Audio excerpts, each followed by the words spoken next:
Okay, guys, so let's start. And we have deploying a print server, and this is also going to be a little longer lab.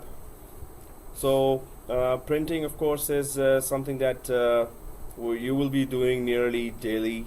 Day-to-day tickets will be created for you. We know the concept of tickets, right? So tickets will be given to you, and you have to resolve those tickets. Tickets are just problems being faced by the users, and oh, okay. You can move this way. Or okay. So yeah, then I just cover the whole board.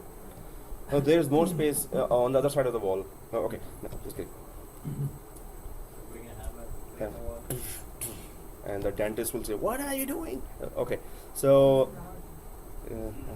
so print device. So there are terminologies here that we don't use, or we use the same words for something else in a production environment. But Microsoft says no, it's not like that. And of course, if we need to pass the exam, we need to follow these terminologies, right?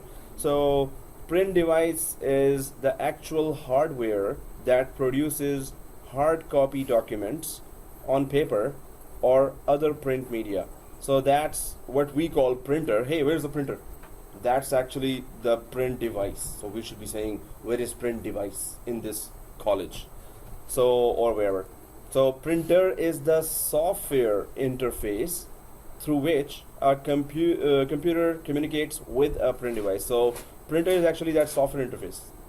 So we call normally, and in the production environment, of course, that's still the case, that print device, we're going to just say printer, where's printer, and yeah, who cares about the terminology here in the production environment. But the print device is the actual hardware thing, and printer, the software interface through which a computer communicates with a print device. Print server, a computer or standalone device that receives print jobs. Anyone knows what's a print job? When you send A print. to say like A print. try to print Yeah. a document, it saves in the queue, right? Like, so that's called print job. Yeah. Cool. So Huh? What? A4 paper that you send, that prints. Oh, first in, first out. Okay. So, but now print job is that we create a document, and now we need to print. So we press the print button. What goes in the wires and queues up there. Suppose others have also sent the print. So what goes in the wires is the print job, right? So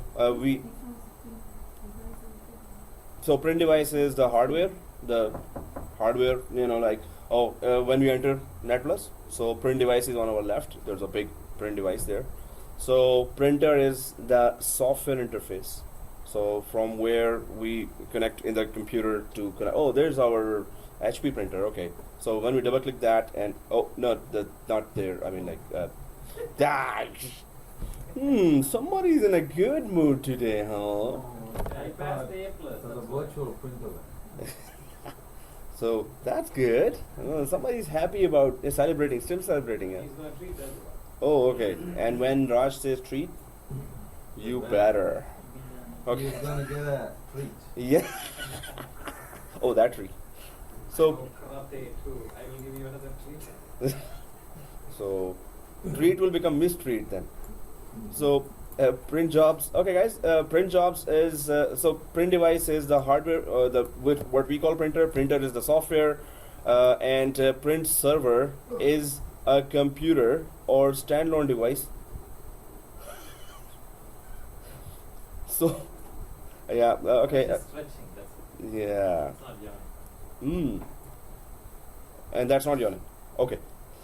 So what will? Okay. So that's yawning.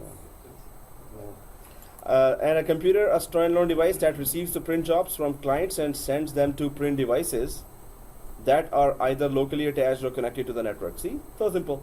Oh, okay. Now in English, so print server is, we can say, the middle guy that receives the print job from the client and then forwards it to the correct printer, print server. Now, the concept of a print server, we're going to talk about that, and we're going to try to create a print server like we can create in a production environment. So, print server is the middle guy who receives the print job from the user's end, send it to the correct printer. Printer driver. So, a device driver that converts the print jobs, a device driver that converts the print jobs generated by, that was a real nice scratch. Ugh. No, so, okay, a device driver.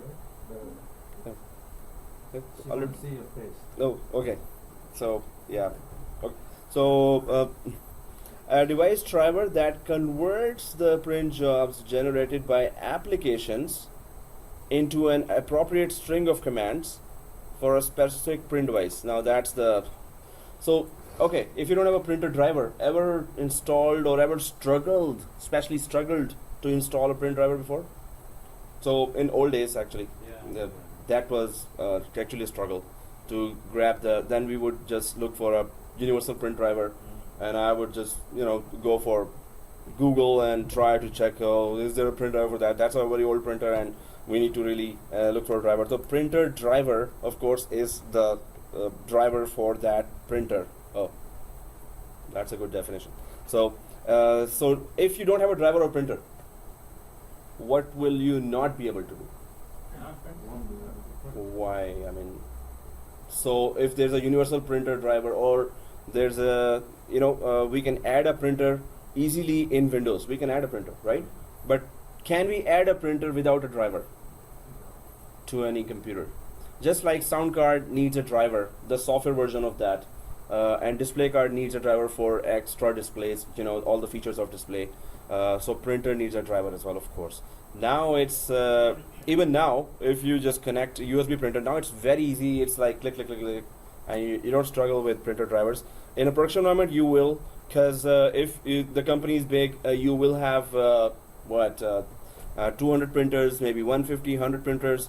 So and they maybe different departments are buying. They have their own budgets. All departments have their own budget. So it's not. Sometimes it's a company policy. No, you have to buy every printer from HP. Sometimes it's mixture. One department is going for Canon, one department is going for HP, one department is going for Brother. No, Brother is a very famous printer company. So, and which one? You were saying some other company? Epson. So, huh? Lexmark, okay. Yeah, there's a long list of printer companies. So, sometimes it's a mixture. When it's a mixture, that's big trouble. So it's always good that company should have a central policy of getting printer from just one vendor. So otherwise, then it's a mixture, and then you need to keep all the drivers in a file server as well. So this is a print server, but I'm talking about file server, that where you put all the ISOs, the drivers, the applications, the users data. That's file server, where you put all the files or whatever you need. So you create a drivers shared folder, and you put all the drivers, printer drivers, display drivers, sound driver, whatever you need for all the company hardware that you have bought. So it will be very smart of you if you're just putting those drivers in one central location and or in a read-only folder, so that anyone can get that driver. So print device, printer, which is a software, print server. So what's the difference between print server and printer? Print server is a standalone computer. And printer. Who is this professor? Yeah. Oh. Printer So, is the driver or the application that actually printer is the application which actually Printers are the actual, the software version of software, and print server is something that we need to configure still. It's so if I go to the diagram now, it shows all those four terminologies. So printer is the software, and the print driver, of course, has to be installed there as well inside the computer. So if you install with the help of print driver, then you will have the interface of printer. So these are two things that you will have on the client side. And then the print server is a facility, it's a server where you install all the printers for the clients to access. And now it might be a little difficult to understand the role of this, so that's why we're going to create that print server ourselves, just to understand what role are we talking about here. If the users want to add a printer, there is a Lexmark printer, there is a Canon printer, there is a HP printer. So if there are choices here, you will offer all those choices by installing all their software, by installing all their print drivers on one server. So all the users have to check is what is the link or the UNC path. UNC path means // the shared folders of the server. They will, all users will connect to this one server to grab the drivers. Oh, this mine is not HP, Canon. Oh yeah, mine is Canon. Okay, double click that. So all the list of printers will show in a print server. So that's just under, we can say that under one roof, all printer drivers throughout the company, wherever they are located here to choose from. So under one server or under one shared folder, you have all the company printers lined up. The users just need to know the address of the server, the UNC path of the server, / server 1, suppose, so / print server 1. So once you connect to the shared folders of a print server, you will see a long list, if there are a lot of printers, long list of printers, and you can just double click those. Anyone, and as soon as you double click, the good thing is the driver installs automatically in the background once you double click for the famous printers. So for example, the workstation by default, if it's having printer, right? The printer is actually the Software. name Yeah. of the printer it shows on the workstation. Exactly. Software. So if they want to add more printers in the network, they can get that information from the print server. Once they add it, they will see a lot of printer software on the workstation, right? Lot of whatever they add. double click, yeah. Whatever they add. Exactly. Exactly. So print server really gives the middle guy or the one stop destination to select which printer is nearest to you. Maybe there are 2 or 3 printers, one is color, one is black and white, one is 4-in-1 printer. So we want to add all 3 printers. You will have to go to just one address, and that's a shared folder of a print server. And print server, just you have to then create that print server. You have to be careful about that. And if a print server goes down, you cannot print, you cannot search for a printer, you cannot print as well. Print jobs, once you add a printer, first you search a printer, you go to print server, then you add that printer from print server. Then whenever you're sending a print job, it has to go through the print server to the print, the print device or the hardware. And if that server is down, you cannot print. The whole building cannot print. But So you added the, like, whatever printers you need on your workstation software, printer software, right? So still, if the print server is down, it can't, but the network is still there, right? yeah, it has to. Not- Yeah. Because the printer is there, the actual hardware is there, Mm-hmm. PC is there, Yep. your driver, everything, you got it from the print server, and the print server goes down. Yep. Still you cannot print? Print server What goes, has the no, print server over the got? network it's not going to travel.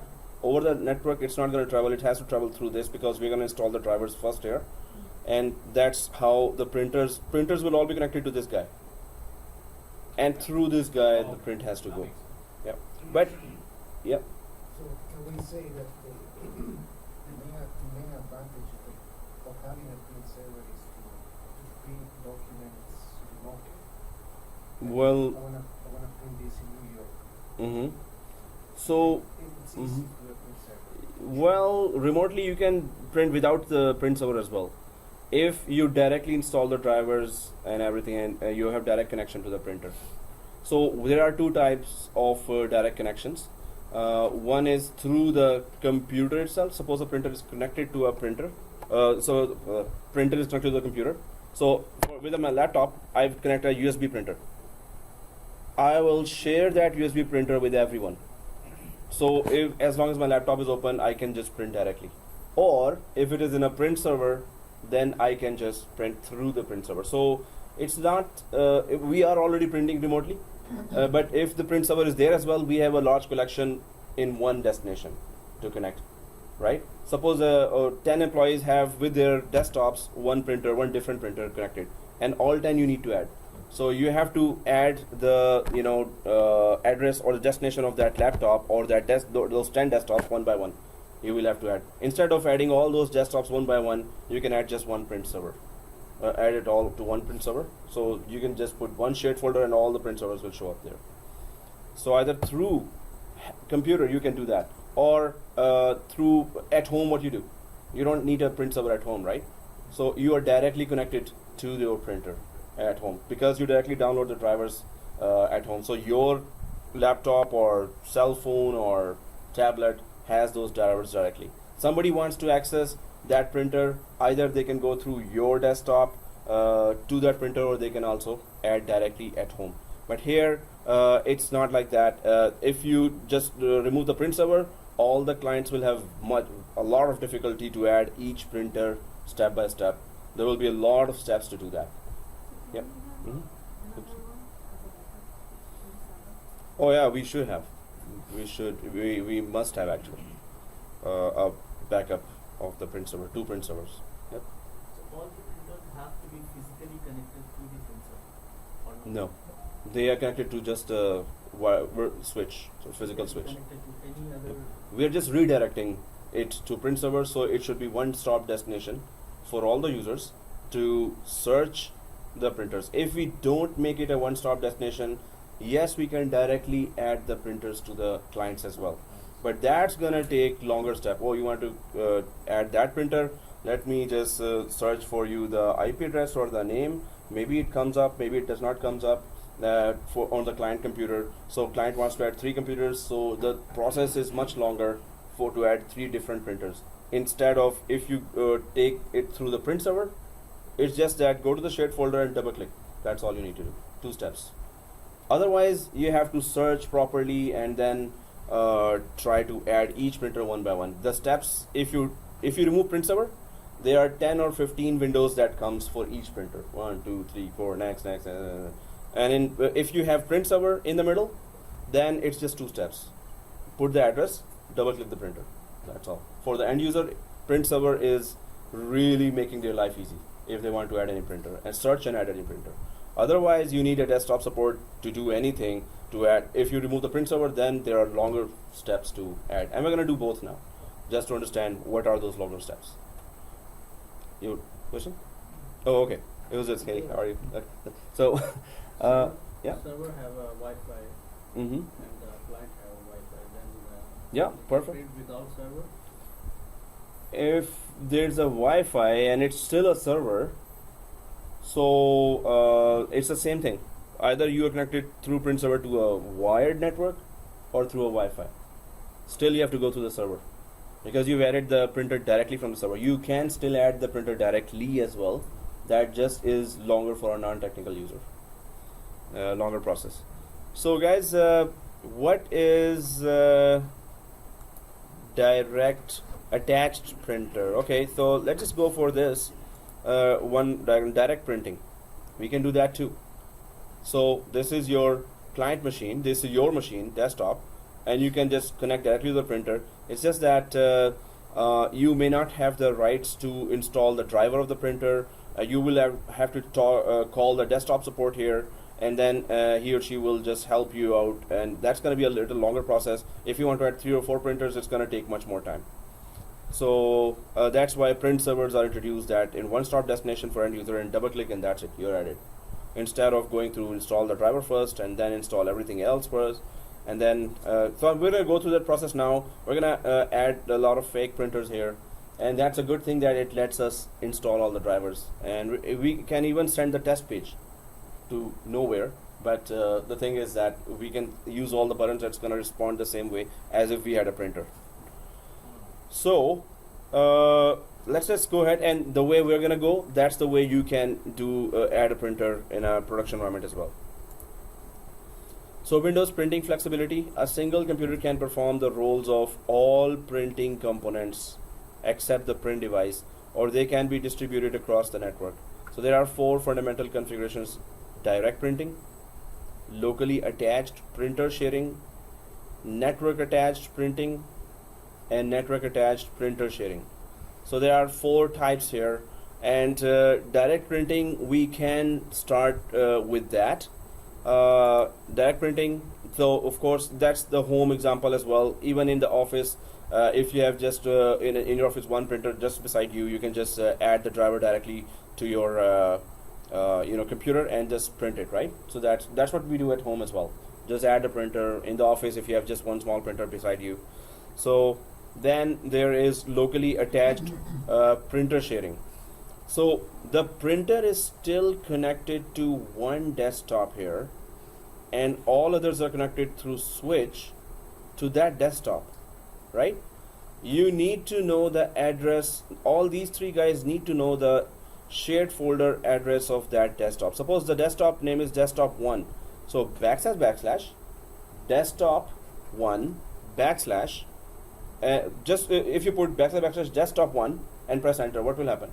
So what happens when you put in run / and the computer name? What happens? You show all the shared folders on that page. Exactly. It shows all the shared folders in the computer. Hey, we forgot that. When we put // right? We remember that, right? Okay. Okay. So yeah. So once you share a printer that is directly attached to a desktop, it starts showing up in the shared folder area in that desktop, and all the 3 computers need to do is access the shared folder of this computer, and they will have access to this printer as well. They will still be able to print. These 3 guys will still be able to print as long as this computer is on. When it is powered off, they cannot access that printer, right? So that's locally attached printer sharing. And then network attached printing. This is where, okay, the printer is on a network, right? So printer has a network card of its own. Printer has a network card of its own, right? So you can attach the printer directly to a Ethernet cable, and that printer is connected to a switch, right?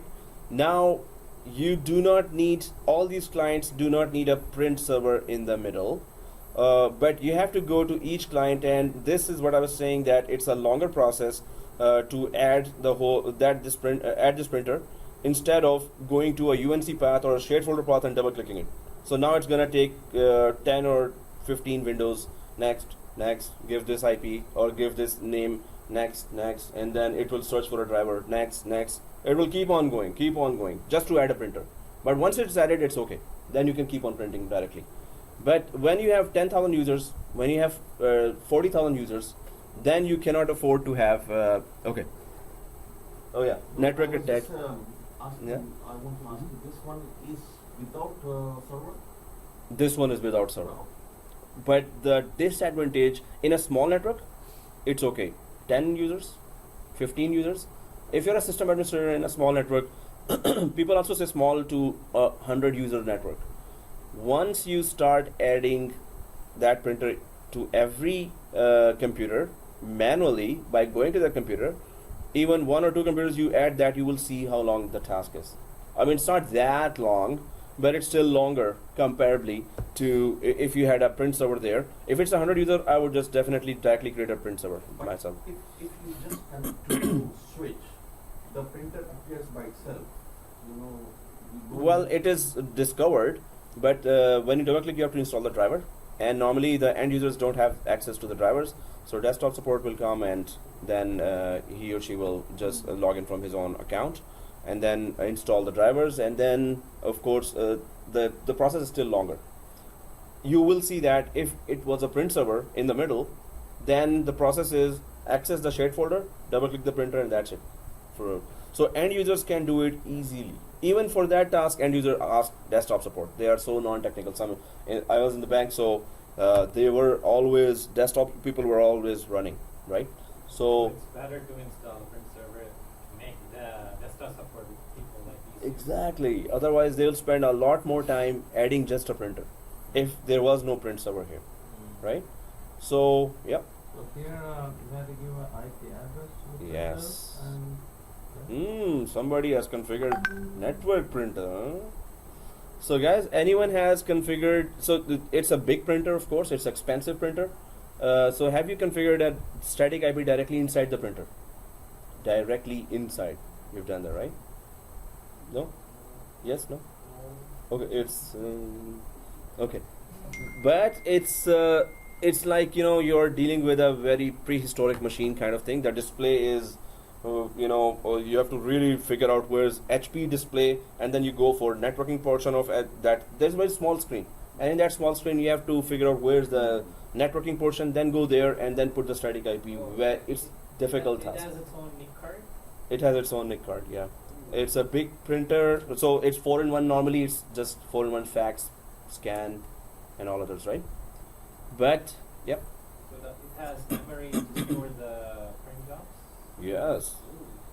So, but the thing is, you have to configure it a lot.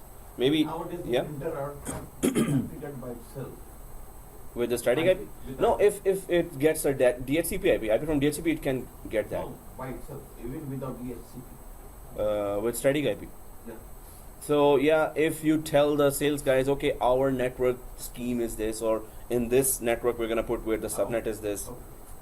If ours is different, we have to still go inside and configure that, right? So once you have to configure it, once when you buy a printer or when the company buys a printer, you have to go inside the display screen, and it takes half an hour nearly just to configure all the other things as well. Which tray? There are 4 tray loaders, and then there's A4 paper loader, and then there's A3 paper loader.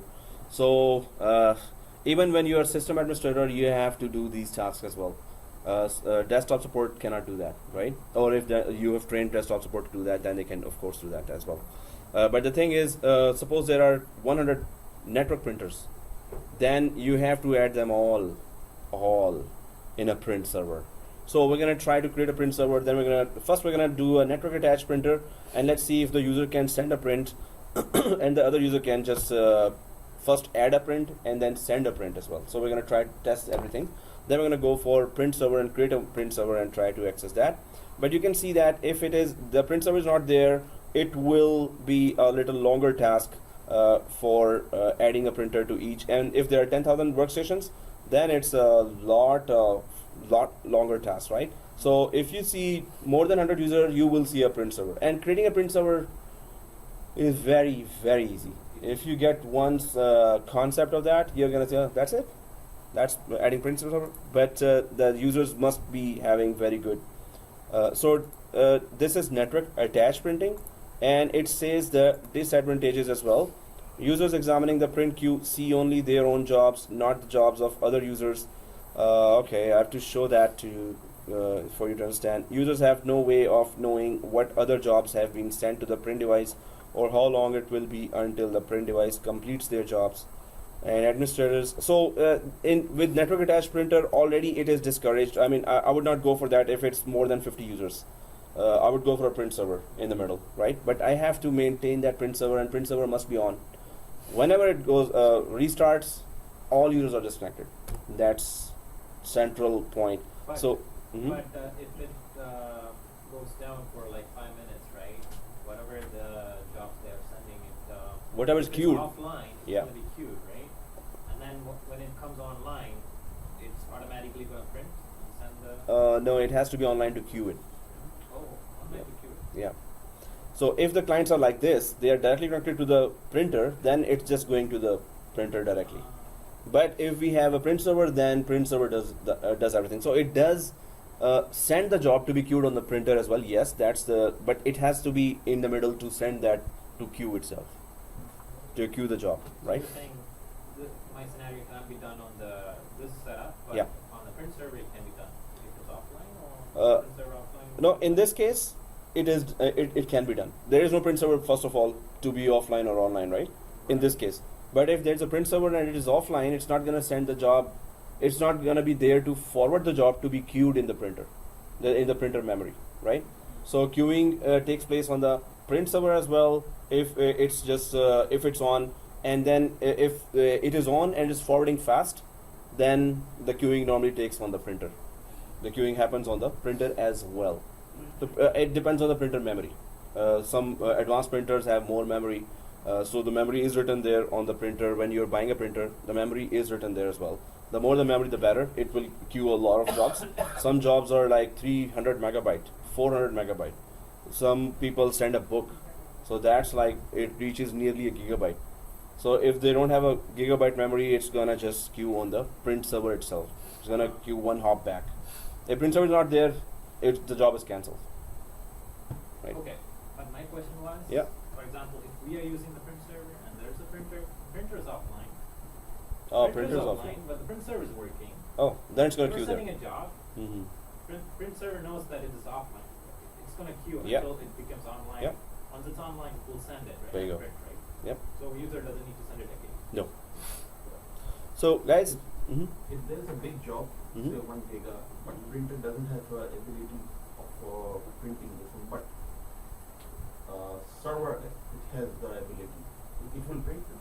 Yeah, so server will queue that job there, and it will just send that job. Printer doesn't need No. memory for such a big. So no printer, if it cannot contain that much print job, so it will not contain it. So server will just send portion of the print jobs one by one from that 1 gig. That's a big advantage. Yeah, so there are many advantages. The only advantage is that it should not be SPOF.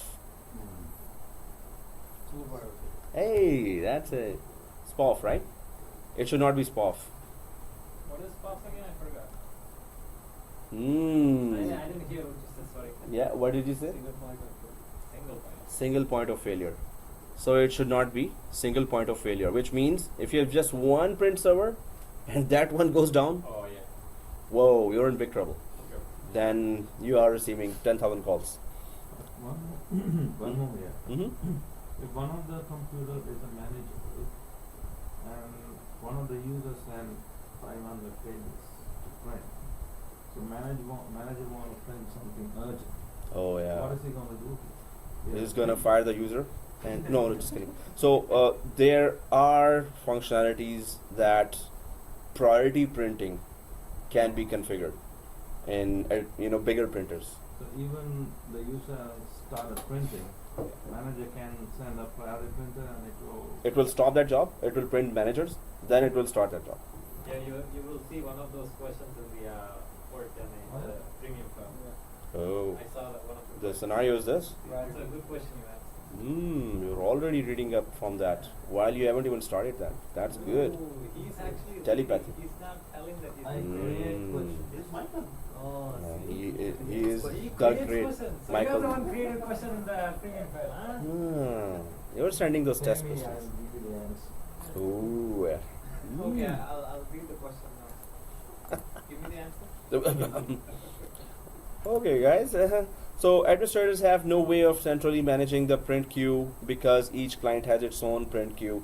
So this is still the disadvantage. They're talking about the print queue as well because you don't have a print server in the middle. So that's why print queue will be either whatever printer can support, or then the memory of the computer itself will then queue that. Computer itself, desktop will itself queue that. So see the list of disadvantages here for network attached printer already. It's a long one. And then we are going to go for the print server, which is, so administrators have no way of centrally managing that. Administrator can only centrally manage if they have a print server. Through that they can manage all the printers, not printers, print devices. Okay, we have to, we're so used to saying printers for a hardware, but it's a printer is a driver. So network attached. So if we go for that, error messages appear only on the computer that originated the job.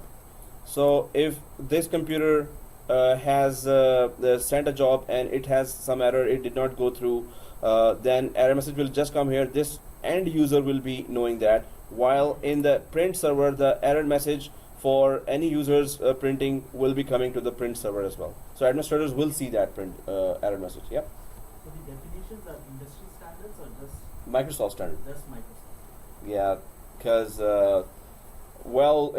in production environment we always just say to a hardware device, hey, where's the printer, man? Yeah. So there's always street language, there's a grammatical language, So this is a kind of this is grammatical, we can say, and what we use there is street one, which is just printer is actually we refer to the hardware, and printer driver, we just say the printer driver itself, which it says as well here.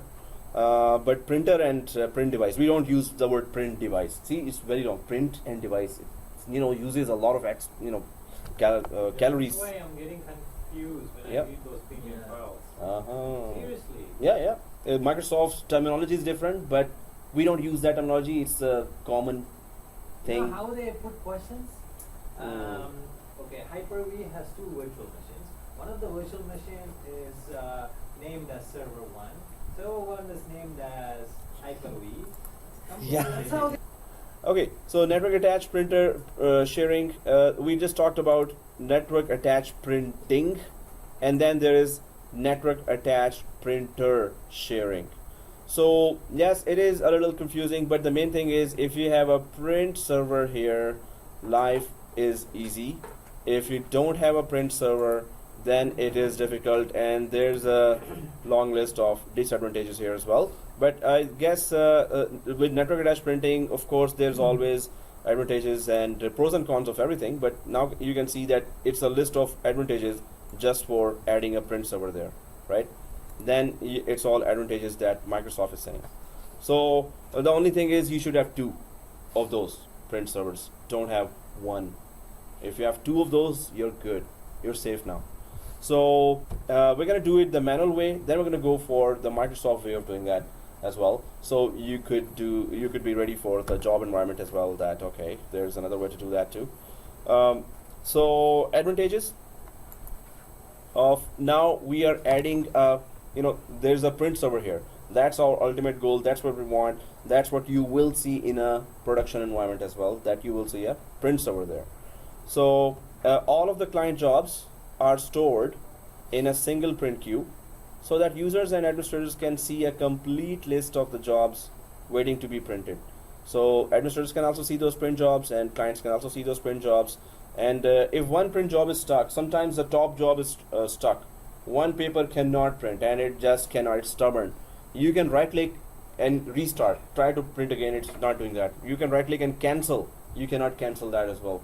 So then it is just stuck, and all the other print jobs are just waiting for the first job to be completed.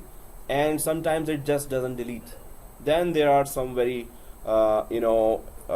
specific or very risky ways to delete that job. Either you can restart the printer itself.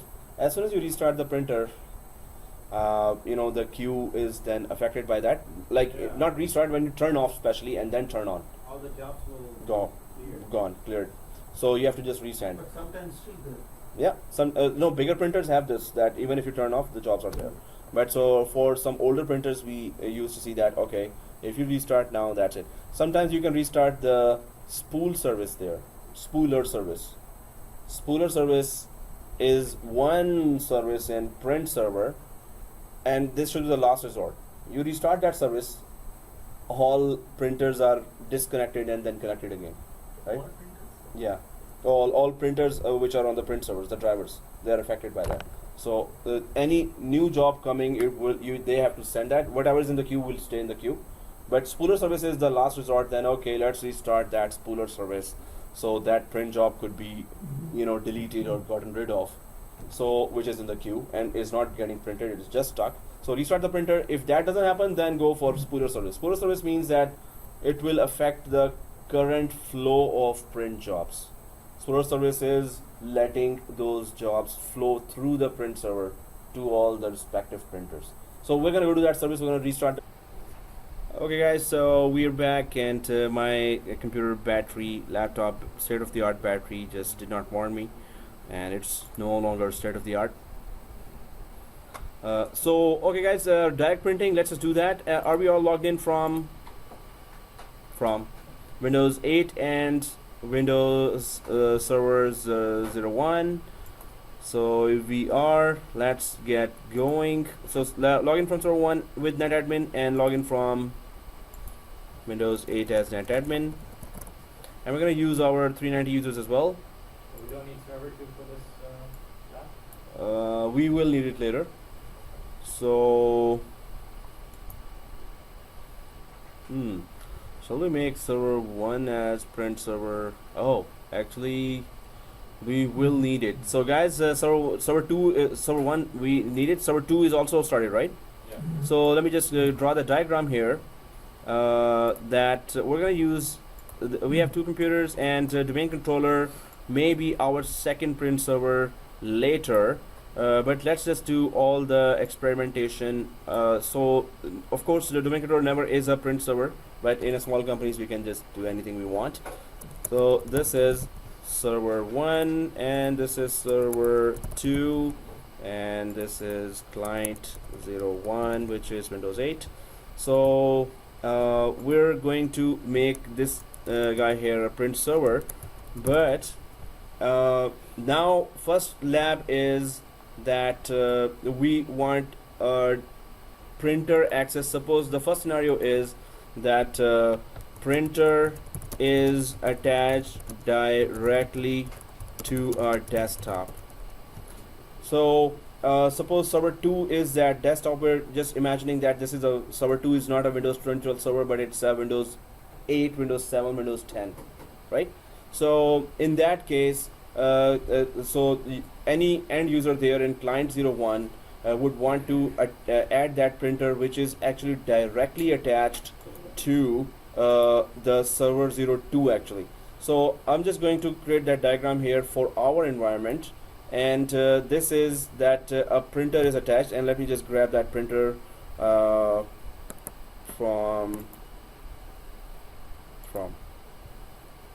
So I'm just going to request a printer. Yeah, it's busy guy.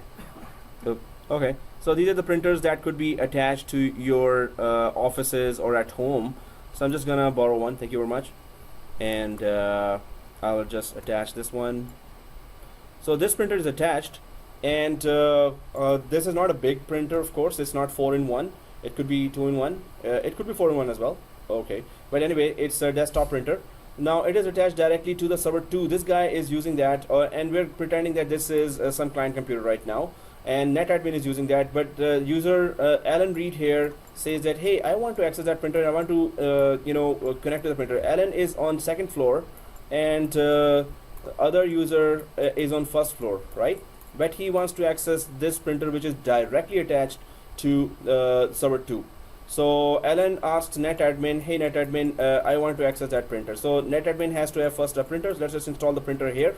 That's the first step. Then we're going to let it be usable, or we're going to add it to Alan's profile, this same printer. But this printer is not attached to Alan's computer. This printer is not attached to any switch right now. This printer is only attached to another desktop computer in a company, right? So this is a scenario we have. That's the first scenario. Then we're going to go for bigger scenarios. And this is also something you will be helping out in a production environment. This will be a scenario, my colleague here in his office has a printer, I want to print to that printer. Now you have to figure out how to give access to this guy who's just connected. This is just connected to this computer is just connected to a switch, right? And to the same switch, this computer is also connected. So that's the only communication they have, through a switch. But the printer is directly attached to that computer. So Alan needs to access that. Let's do that now. And I need to borrow. Yep. What kind of configuration would that be? Like, would that be for a locally attached? Direct attached printer, locally attached printer. Yeah. Even after giving the access to Alan Reed? Switch. Even we give access to Alan Reed, then it is still a locally attached printer. So that printer is just given to that other one guy there in the office, but other guy who is just a friend wants to print to that printer. So that printer is attached only to that computer, but another guy or all other 10 or 20 guys can also print to it. How can they do that? That's a typical scenario that tickets for this nearly 3 or 4 tickets are there in a job in a week. Switch, network, not Nintendo Switch. So I'll just grab a switch from here. There's a switch. And now it is just connected here, and the main thing is, of course, that these two computers are connected. Wow. Okay, so they are just connected to the switch here, and printer is directly attached to this computer here. So now let's just try to go ahead and configure that. So let's go log into server 2 here, or yeah, I was gonna say server 4, but that's for the tomorrow's class. So server 2 here, and add a printer called, Canon or anyone. So this is first scenario. How can Alan connect through the switch to the computer to access this printer, right? So this will be Alan's way of connecting through the switch to this computer, second one, and to this printer, third one. Wow, that's a very bad error. Okay, so this is the path going on. Let's just go to server 2 and first add a printer. Then we go to client 01 and try to add the printer for Alan as well. So on server 2, we're logged in from NetAdmin. Okay, guys, yeah, we need to log in from Alan Reed from Windows 8, which we can do later as well, or now, whatever. Is password 1? It's Alan Reed is password 1, exactly. So server 2, we are logged in from NetAdmin. Alan Reed has issues, or can we use another user? Oh yes, We good. can use Anyone else? Anna Hayes. Anna Hayes. Okay, that the spellings were. Guys, so we have our beloved Trump. Oh no, just kidding. So Anna Hayes, ANA dot HEYES, right? AYES. HAYES. So everyone please use this Anna dot HAYES and password 1, capital PASSWORD 1 is all small case. So it should look like this, right? Anna dot Hayes and password 1. Just use this one as you see on the board.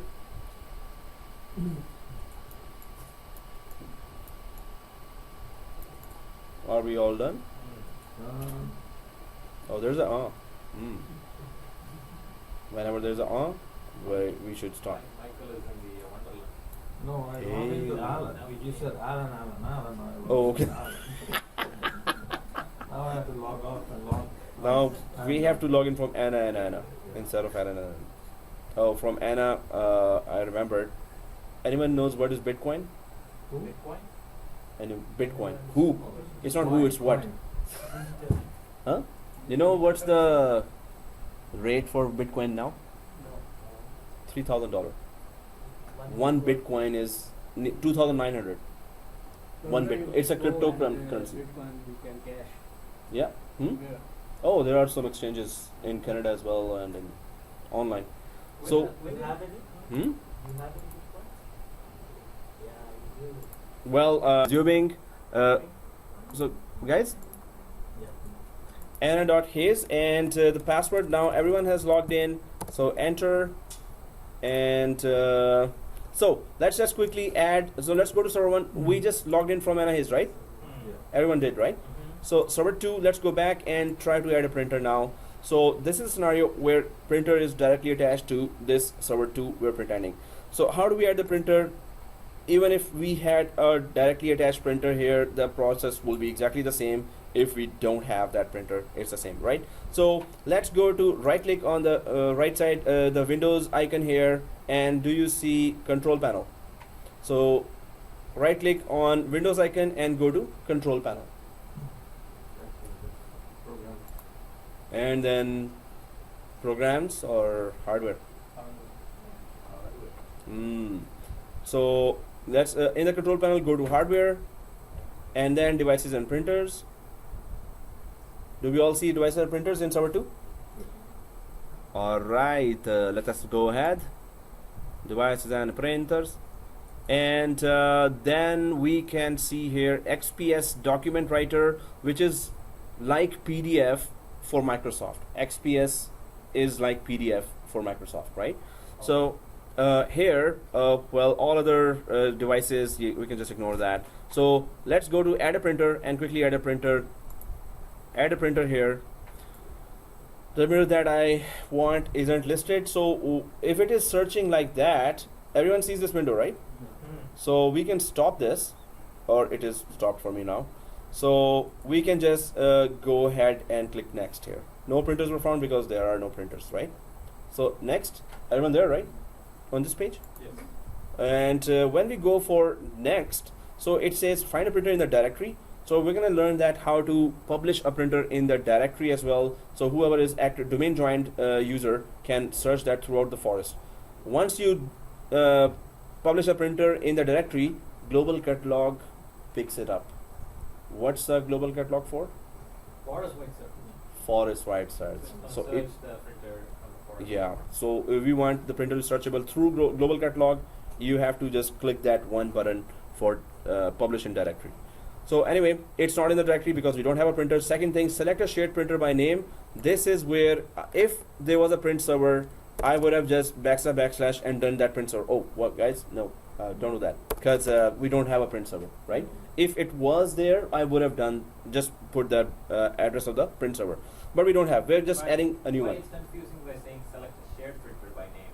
We are Already selecting a print confused. server, right? So we can use this option to select either printer, you know, that printer software, Yep. or the actual print server, right? So we can select from here any printer that is either directly attached to a desktop or any printer that is added to a print server as well. For both of these types, we can search from here. But the wordings, yes, they should just put that. But there are two types of printers we can search. That's why the wording is like If that. the printer server exists, Print server, yeah, print server exists, we Mhm. are typing the path for the print server. exactly. Not the actual printers, because No. Then print server will give you a full variety of how many printers are there, first of all. Second thing, the job will go through that. So administrator will be able to help you with that. Yep. So whenever a printer is added, Mm-hmm. it needs to be first added to the print server. Yes, exactly. A new printer comes, first it has to be the driver, the CD has to be, so what we used to do was as soon as the driver comes, big printer comes, we take out the DVD, we copy all the contents of DVD in an ISO. You can do that, right? So there's a CD burner that can convert a CD content into an ISO file as well. So then we have permanently available that DVD. Even if we lose that DVD, we don't care now, right? Then we extract the drivers, not installable form, uninstalled from the ISO in that one driver folder on print server. So first we secure the driver. That's the main thing of the printer. If we lose the driver, that's it. We know that we're going to be in big trouble now. So first we secure the driver, put it in two places, and then we install the driver. Then we install the whole printer, right? So first secure the driver, then put the IP address directly in the printer. Go to the printer, go to that screen. It's a half an hour process, up to 1 hour maybe.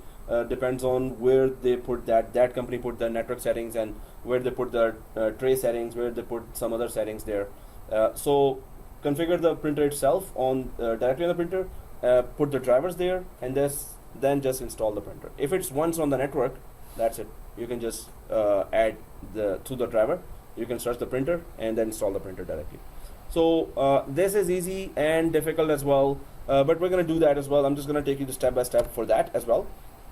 That suppose you want to add a printer on a print server. So how to create a print server, what it looks like, and etc. So, but if it was an end user, and if there was a printer, we would have added this address, and you can see the example here. This is the way we can just put that, right? Anyway, so adding printers by TCP IP address or host name, we can just add by IP as well. So add a local or network printer as an administrator. Let's select this one. Add a local or network. So once we click that, it again tries to search for that. It's not going to find anything, so we can just click stop here. This one, right? Stop. So we're going to stop, right? So again, let's just click next. And now it says that, okay, options are different now. So at least we should know the IP address of a printer. So we can, so if it was a directly attached printer, it would have been add a Bluetooth, wireless, or network discovery printer. If we select this one, we must have a printer then, right? So it's going to try to add a local printer or network printer with manual settings. We can do that. So what we can do is we can select this one, add a printer using TCP IP address or host name. So although it is directly attached to us, but we cannot go for Bluetooth, so we're going to go for this option. Suppose that printer has an IP address, but it is still directly attached to my computer. So it has an IP address, but it's still directly attached to my computer, right? Next. So did we all select TCP/IP? Yes. Now device type, what is that? So if we auto detect, we're just saying that device type will be TCP/IP device. So I have given an IP address to that device, and it is directly connected to me. But the IP address I'm just gonna put there, and here I'm just gonna put fake IP. We don't have a printer there. But exactly this is the process if you wanted to add a printer. The process for home printer or directly attached printer is actually Bluetooth right now. So you connect Bluetooth and next finish and install the drivers, and that's it. But here we don't have that, so we're just gonna go for IP address way of adding a printer. So let's just put a fake IP here, 192.168.200. Okay, what IP we did not use yet? 6 we did not use.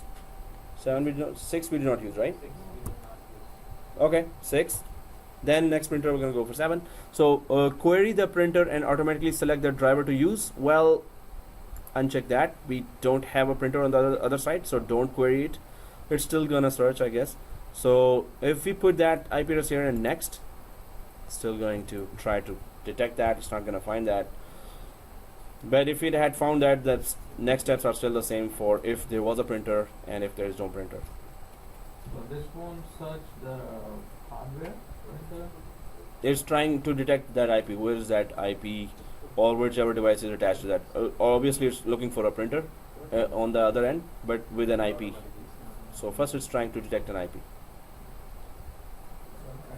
we have a printer on VMware. In VMware, do we have a printer, like a fake printer, like a software printer? Yeah. Settings it says printer. Oh, it does. Yeah. No, we have a driver for printer, so it can let you install even a fake printer because of that driver. So, okay, guys. So, do you see this screen? Additional. So, add printer. Additional port information required. The device is not found on the network. Yes, you will not. Make sure device is on, network is connected, device is properly configured, address on the previous page is correct. So these options sometimes come also as a troubleshooting in the exam. But anyway, if you're all on the same page, you can see this generic network card. Make sure that you remember this. The name is generic network card. But what is this area anyway? So if you just click that drop down, you can see a lot of network cards here. With these are specific printer network cards from different companies that you can actually you can just discover, although it's going to discover itself because we don't have a printer. So it says that, okay, since I was not able to discover from search, so why don't you just tell me what network card is connected to that printer. So HP company have their own network cards, some other companies use some other companies network cards here. So these are just different network card network card companies shown here with different print devices use. I should just change that terminology. Print devices use, right? Print device is a hardware. But anyway, we don't have a printer, so we're gonna stick to generic network card. But we should know that we can properly tell the printer wizard that what specific network card is attached to your print device right now. So let's just select it, generic network card, which was already there, this one. But we know now what is this, right? So if suppose it detects a wrong or slower network card for the same Lexmark company, suppose, so you can just have this Lexmark company other network cards mentioned here as well. Okay, so generic network card, if you have selected that, click next. Now we can see, oh brother, so there is a brother printer. There is Brother is a good one. Brother is exactly a good one. I think it's Japanese. It's from Japan. I bought a refurbished Brother multifunction printer from Factory Direct, Oh. 2007. Still working. 2000. Wow. Okay. I replaced the toner twice. Still works. Whoa. No, HP won't last that long. Yeah. It has kits or something like this, just a toner. Just a toner you have to replace. Yeah. There are printers, such type of printer has kit. Yeah, I didn't even clean. Sometimes I do So get you the have to paper remove jam. full kit and No, just the toner. Yeah. Just Yeah, the toner. just the toner. Just the No, it's a Japanese company, and the Brother printer is really good. Really. So So there's oh brother, there's uncle printers. No, there's no uncle printer. So there's just brother printer. You know what kind of name is that? Cool. Who was thinking? Okay. So anyway, Canon, Dell. So let's just add brother and whatever first printer comes up there. You can just choose as well. But I'm just going for the first one here as a manufacturer and first one in the line of printers they have. See, they are saying printers here, which means the drivers, right? Printers. But nowhere in the wizard they will mention print device. Well, it should not be in the wizard because print device is somewhere else, right? It's a hardware. So anyway, if we had some drivers, I would have gone for have disk here. But normally what the printers nowadays come, the one disk, you just put that and just double click the setup. That's all. Next. It's very easy now. Windows has these drivers. And Windows will have those drivers. If you want some advanced features, then you need that DVD. Otherwise, Windows always have those drivers. And Windows, this is a Windows platform. It can see all those types here. So majority of those types will have the drivers. Windows already will have those drivers, exactly as you said. So okay, guys. So first one, manufacturer first one. Click next. And there it is. Printer name, brother, color, leg type 1, class driver. So is it left leg or right leg? We don't know. But anyway, so it's leg type 1. It's just type. So let's just click next here. Now here share name is this. That's how we will see in a shared folder. Or with this name we can change this as well. Or and location. Okay, beside the kitchen. And comment. If you print, you will be fired. Okay. So always add a very professional message. So, well, beside the kitchen is something where we all beside the kitchen, wherever that is, beside that guy who always have an attitude, you can just say that as well. If you put the printer in the kitchen, they won't print. Actually, they will actually do something else. And amazingly, in many offices I've seen that printers are normally placed beside the kitchen. I don't know why. They will think that, oh, it's a new kind of microwave, like this something. Yeah, which one is a printer? Oh, it's just in the microwave. Wow. Beside the microwave they put there. Wow. That's a good scenario. Okay, guys. So beside the kitchen, if you print, you'll be fired. So that's a very professional message here. Click next. And please don't put that actually there in production, remember? We're just having fun. So next. And now we can print a test page. And you have to go there wherever the page is going now, right? You have to bring that test page. So click the test page. Guys, as soon as you click the test page, go to your right side bottom quickly. Do you see a printer icon here? Right beside the clock. Go beside the clock. Oh, I'm in front of it. I'll duck. So beside the clock, you can see a printer icon. Double click that. Printer icon. Once you double click, it looks like this. So the test page has gone. Of course, it's trying to print, and it's gonna give us an error now, because of course there's no printer. So, but this exact steps you can take for an actual printer, and it's gonna work. So this is where the user is looking now. NetAdmin is the owner. So owner written here, NetAdmin. But now we can just leave it exactly like that and don't do anything right now. Just keep this window open, right? Now we're gonna go to Anna Hayes, and we have already logged in from Anna Hayes, and Anna wants to print to this printer as well, right? So let's go to Windows 8 here. Because share name, it has shared that printer on this server already, right? So that user has shared that printer, but it's up to you. You don't have to share. It's not compulsory for you to share, right? And sometimes you don't want to share, but somebody gets that printer somehow, the address, and double clicks, adds a driver as well, and prints, and you see all of a sudden print jobs coming there, which you didn't know, nobody told you. So don't share that printer if you don't want to, right? So that's an option. So let's go to Anna Hayes, and if you're logged in already there, so right click and go to control panel, same area. Oh, yikes. Yeah, you have to wait it out, I guess. Just wait 1 hour, that's it. Oh no, just kidding. But yeah, don't further click because it's gonna have to process that click as well. So on Windows 8, you can search for Bitcoin now. Oh, just kidding. Okay. So, so control panel, and in the control panel, then we go for hardware and sound, of course. Let's quickly do that before Minaz could join us. No, just kidding. Okay. Oh, okay. So that's good. Hardware and sound, click that, and devices and printers. We're all there. Hardware and sound, devices and printers. Okay. Whoa, that's a lot of. Already HP. Okay.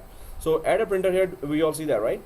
Now this user either can add from here, or so don't click the add a printer now. Now this user, somebody did it, huh? No, okay. So cancel out if you if accidentally the. So there's two ways.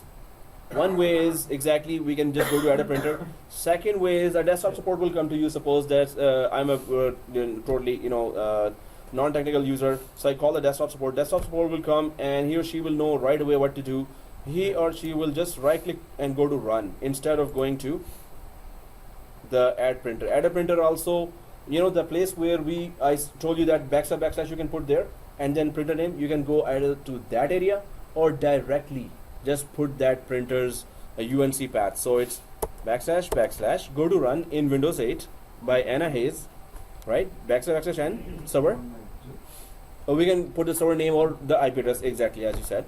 So server 02, if you just go for that, or the IP address 192.168.1.2, both will give you just the shared folders. So this is the same to go for shared folders as well, as we remember from previous labs, right? But this is the same for printers, shared printers as well on that same computer. So backslash server 02, I hope that's the name for everyone's server 02. So press OK here. Nope. Oh, okay. But oh yeah, server 3.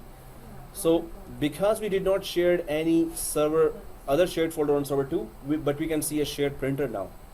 So what can Anna Hayes do from here? If you right click, it says open or connect, right? So or double click, it's the same thing. So let's just open it first. Let's right click and open from Anna Hayes, and Anna Hayes is just an end user having no privileges, administrative privileges there, right? So right click and open, connecting to brother, and okay, that print job that NetAdmin had printed, now Anna Hayes can see that print job as well, and of course the error will come always, as we know. So is that printer added now, or are you just temporarily connected? Is Anna Hayes temporarily connected, or is it permanently added with the driver for Anna Hayes as well? It's temporary. Yeah. So the proof, we need the proof for that, right? So let's open Notepad. If every application can see that printer, then it's kind of added, but let's just see. Open a Notepad, go to Windows, that Windows icon, and go to run again. Excuse me. Go to run again and type Notepad. Every application in this computer should be seeing that printer if that printer driver has been added here. So any application you can open, Word, Excel, PowerPoint if it was there, but we have Notepad or WordPad. So if you go it's stuck. So yeah, it's stuck right now. Frozen. Oh, you need to type. Yeah. Okay, type. Okay. So let's type something, and but what we're trying to see here is file, and do you see the print option here in Notepad? So go to print option. Do you see that printer? So if you go to print option here, yep, oh brother is here. And what is the significance of this arrow here? By default. It's a default printer, which means whenever she prints, it's gonna print to exactly this printer, right? It's a default printer. So if this printer is there, and did you select that printer? Everyone please select that printer and click print. So I've just clicked the print button. It's printing now. Where is that screen that was open? Go to the clock and go to the bottom clock and go to the printer again on this Windows 8 as well. You there? So is the second print job there now? Double click that and you should see like this. Now the error printer, there's still error, and there is that, and his sent print job there as well. Everyone sees that, right? And you can see 12 KB, 195 KB. It's just very small, but sometimes it's megabytes and lots of megabytes. So it really takes some time. So now two users can connect while one user's desktop is directly connected to a printer, right? So you can connect to any user's printer as long as that computer is on. So at night you come and the computer is off and the door is locked, that's it, you cannot print. So you don't need to install the printer software on each Yeah, we didn't have to do that.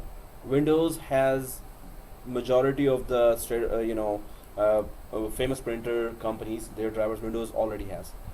If you want to do some extra additional advanced features for that printer, then you need to install the drivers as well. Especially you want to manage that printer. But you just want to print, that's by default the driver is there. So, but is it there? Not permanently added. That's still to be proved. Is it permanently added? How do we prove it, guys? Restart the computer and then log in again from NIH, and it should be there again. If it's not there, then we have to add again, and that's a So problem. it's not a cache file, it's like the driver is installed. Driver is already in the installed. operating system, latest operating system. So Windows 2012 client is Windows 8 and Windows 7 as well. So if you have older client, it might not have that what the server has. But if you use the client that was released while the server was released, the driver list will be same on both server and client. And what's for server one? Mhm. Server one, server one. The same process, exact same process. Oh, there are 390 users. You can just go to users and computers and something shorter? That's why. Alana Shaw, or there are many other users. There's So also why- someone named Anil. Anil. Oh, okay. Why you didn't add permanent? Because every time No, you no. log off It is. So guys, next thing, restart the Windows 8, log into NIH again, and you should be able to see that. So right click, I am restarting. Oh, update and restart. Seriously. Okay, I'll update and Use restart. the username Anil Hunt. You won't use that. Hunt? Anil Kapoor. Oh, okay. No. You didn't use it. I don't have that option. Because we had some issues with No, it's okay. Just restart. Go ahead. Sign out. My computer was. Oh, seriously. Sign out or restart? It's just 176 updates. Yeah, only. restart and see if you still see the print. Yeah. Restart. Go back and log in from What NIH. about sign out and sign in? It will be there? The restart means it will. We are sure that if it was temporary, it will go away. We're sure. Please follow the professor. I had to clear my mind. Yes. All questions are welcome, and that's good. And you will be confused. So, guys, please print again after you see the printer. So once you log in again after restart, then go ahead and open the notepad and directly print. So this means everything is perfectly working. That printer is permanently added. So You didn't schedule it for night time? why did I just select update? I thought it was just 2 or 3. That's a nice one. And the 7411 topic is about that patch I'm so management. concerned you're dragging it. Oh yeah. I like that. Keep Michael dragging. is showing at least once in a week, and you are dragging the class at the time he's doing it. No, I got the video. You are Mm. complaining about dragging. Yeah. That Mm. took a lot of time. Yeah. I didn't mention about your boat trip. You took a Mm. sick day and you were on some boat trip, right? I didn't mention that. Oh, now he mentioned, and it is recorded as well. You guys are dangerous friends. So it's not. There's a type called dangerous friends. No, I'll just leave it like that. I'll just use server 1 as a client, and the exact same procedure. Just need another machine to do that, right? I can just log in from server 1 with another user and do that as well. So, guys, anyone can confirm me that you were able to print again? No, just see the printer first if it's there, and then Even if you go to the notepad, it should be there. So you can directly just print. Oh, yeah. So that will be like that permanently you were able to, this printer is added permanently. Let's just go for the other one. So, well, one day, Monday or Sunday, it's gonna restart now, and it's going to do those updates forever. So I'm just gonna go for server 1 and use it as my client machine. Let's go for the second task here. So everyone has confirmed that it is permanently added. Yeah, it is. Okay. So all we need to do was just double click the printer, right? Or just click open, and it added the drivers. If it didn't have to add, the drivers were there already, but server also adds the drivers as well. If we didn't do that step of with right clicking and opening, we wouldn't have been able to see. Then we don't, yeah, we cannot even see, and then obviously then we cannot print as well. So any users, guys, what do I do if I don't want Anna Hayes to print here? She can add again. What do I do that she sees the printer, maybe add the printer, but Give her permissions, like permissions, but not NTFS, but permissions, yeah. Where? So now let's go to server 2 and just deny permission to that printer to everyone, right? So server 2, because the owner is here, and this is the owner section, so owner can't do anything. So do you still have this window open where Anna Hayes print job was there? So on server 2, go to printer,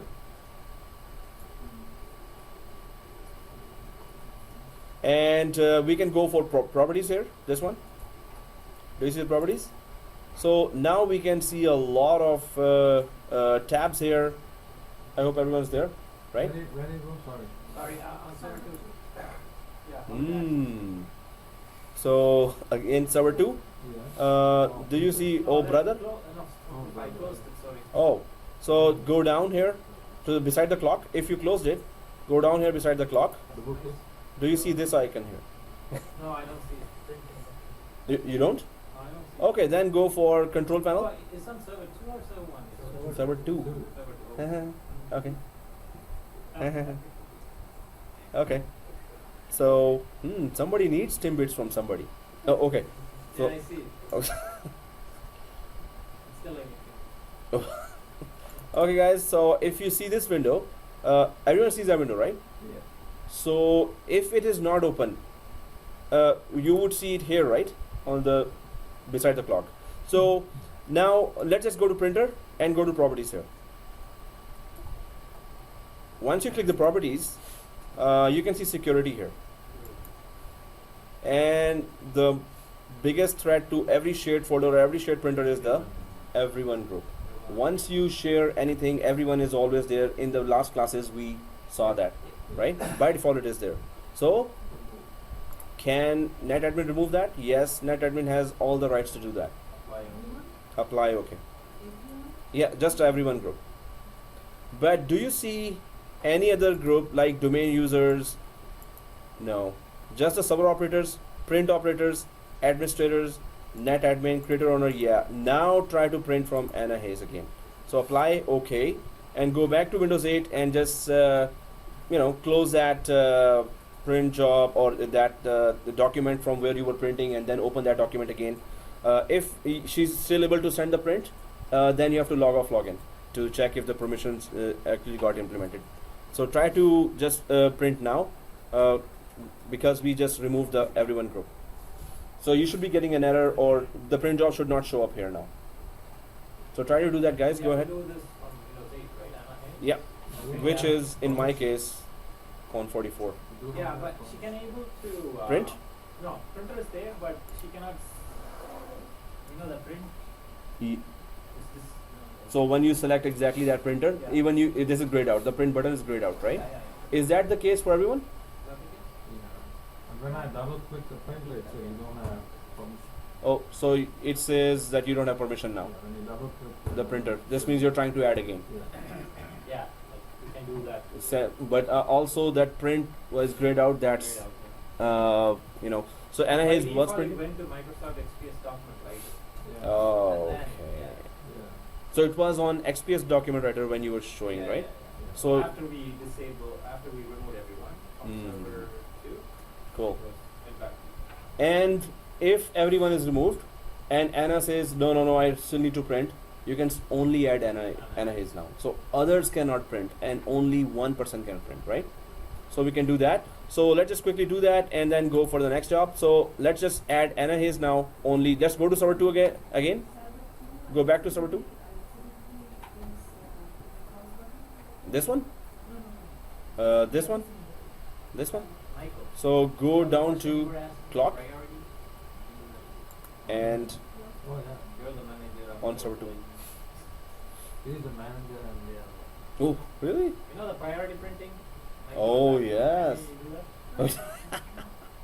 that? Normally we have to add the drivers for that. Yeah. So beside, yeah, okay. So guys, we can quickly. I'm just gonna show you if you don't want to do that as well. But it's just a quick thing that add Anna Hayes there, only Anna Hayes, and only give her print privilege. Don't give her. So yeah, you have to do that. I need to show you the permissions as well, right? Go back to server 2. Go to printer again. Go to properties again. Everyone there? Go to printer again, properties again, and security. So let's add Anna Hayes here. Add. Okay, if I'm going fast, let me know. If I'm going slow, let me know as well. Yes, I'm going slow. Oh no, okay, you were able to add. So click add and Anna and check name. There's Anna Williams and there's Anna Hayes. So double click Anna Hayes. Press OK. But what permissions NetAdmin should give to Anna Hayes? That's the default print. Just the print. Manage printer, no way. Manage documents, no way. So printer properties she should not be messing with, and manage documents she should not be deleting others' documents, and then special permissions is a long list of permissions as well, which you can go from advanced as well. So anyway, just the print should be there. Apply, okay, and that grayed out thing should be gone again. So now please just send a print from there, and we're good. Yep. You can edit. Okay, wow, you Why confirmed do that. you apply and Cool. okay all the time? You can just okay, right? When you apply, no. Apply means still, hey, think you applied it, but think again, the settings are still there. You want to change something or not? So, but apply just applies right away instead of okay. But you may want to make some more changes somewhere else. But this is applied already. Okay, guys. So let's go for the next task here, which is after we have tried to confirm that this is working fine. Now let's just create a print server. But let's go for our. So what did you say about the priority printing? What do we need to do in order to? No, we haven't gone to that steps, but priority printing just means that if you have those advanced features added, if you install the actual drivers of brother printer somewhere, then it will show you some more priorities. Some more features. One of those features is priority printing as well. But I'm going to show you here as well that priority printing is an option by default available as well. So we're going to go with that option as well. Okay, guys. So let's go ahead. And there was a question. He was scratching. Oh, okay. So so let's just go ahead direct printing, and now we can go for print server here and try to create a print server out of server 2 here, because the first scenario was just a direct printing. Now we can go for print server related tasks as well. We don't have a printer directly to configure right now. Do the configuration on that. We just need to buy a $2,000 printer for that, and I don't think the college will be willing. Even the bigger colleges would be willing to do that. So would not be willing to do that. So we can try to imagine a lot. So now let's just buy a new printer here for our company. So this will be network printer, 4-in-1 maybe. So we're gonna only see big printers now. So which one you want to do the shopping on? So let's just go for some big one here. Okay, this one. I like the black one. Oh, this one? HP. HP. Yeah, we cannot see a lot of layers. Yes. There, it's too black actually. Oh. But okay, so Sir Michael has actually suggested a black one. So Let's just go for that. You got some protocol here, huh?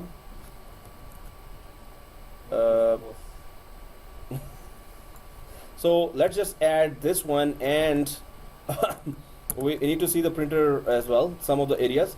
So let's add both. So, so guys, here, first of all, this is the area where you will be putting the password. So if I just put it, this is the area where you will be going, not password as well, you can password protect as well, and you can configure the scanning for that, network scanning. Okay, what is the network scanning?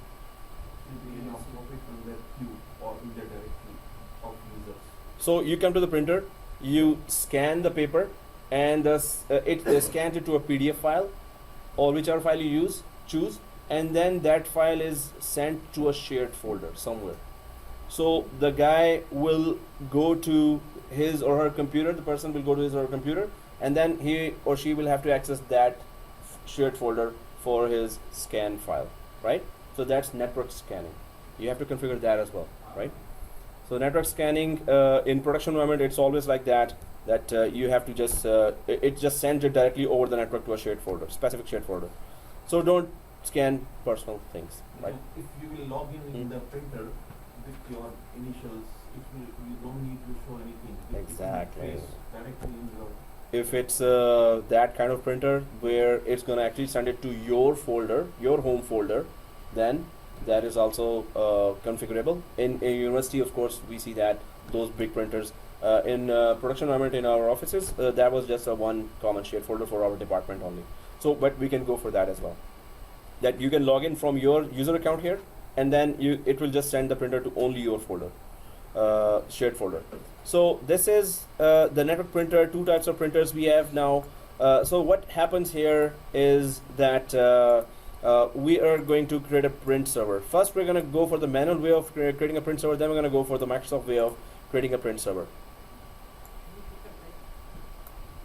No, you're dragging it, man. So let's carry on. I just wanted to get even. No. Break is, guys, it's gonna really take the class. Just okay. Let's have a break. Of course, there's a break. We cannot have we cannot survive without a break. Of course. So, resuming. Okay, guys. So, print server. What is print server? So, print server is that middle guy, we can say, or the server through which the print jobs will initiate from the from the user's desktop. They will initiate, they will go through the switch, they will have to go to the print server to reach that printer that is connected directly to a print server. So let's create that print server. We talked about that before as well, right? So let's just go to our server 2 here, and I hope it is done. Hey, 175, woo! I'm updated now. Yeah. Okay, guys, so server 2, let's make it a print server. So what are the ingredients of a print server? What do you need first? Switch. Okay, switch is there. Then so first of all, You need a whole computer to make a print server. yes, whole computer, operating system, server, and then the first thing is the adding of the printers. The way we added a printer now is the way we keep on adding printers on the print server. But this time it's like 4, 5, 6, or 200 printers even. There's a very long list, and then we're going to add that printer. We're gonna add to some user's profile as well. But there's the manual way of doing print server, and then there's a Microsoft way of doing print server. So both are important for understanding the way we just added one printer. So let's just go to server 2. Everyone on server 2? All right. So okay, maybe you have closed that, so I'm just going to close that too. Right click here and just go to control panel again on server 2 and go to hardware and go to device and printers. Again, control panel hardware. Everyone there? Okay, go to right click here. Let me know if you're already there. You're already there, right? All? Control panel, Device and printer, right? device and printer. Okay guys, so then hardware and devices and printers. And let's just go ahead and add a printer again. Quickly. So once you go for add a printer, we can just click that the printer that I want isn't listed here as well.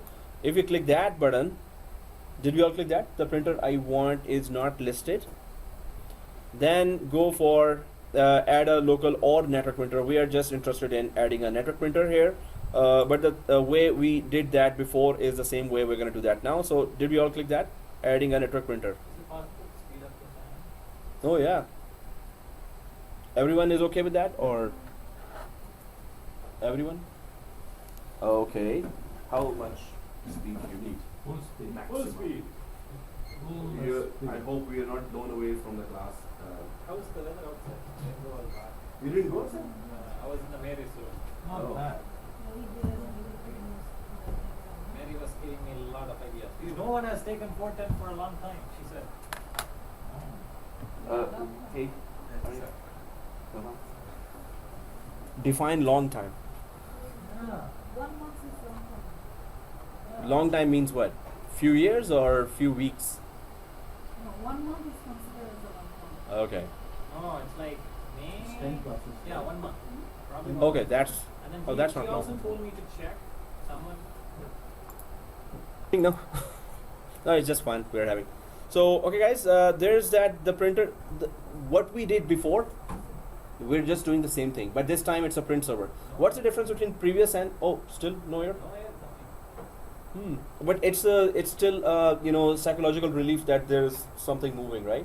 And there's a sound coming, so normally we get a psychological relief. So there must be wind coming on its way. So No, I feel that. I feel that. really? Feel it? Oh guys, maybe I should and swing Yeah.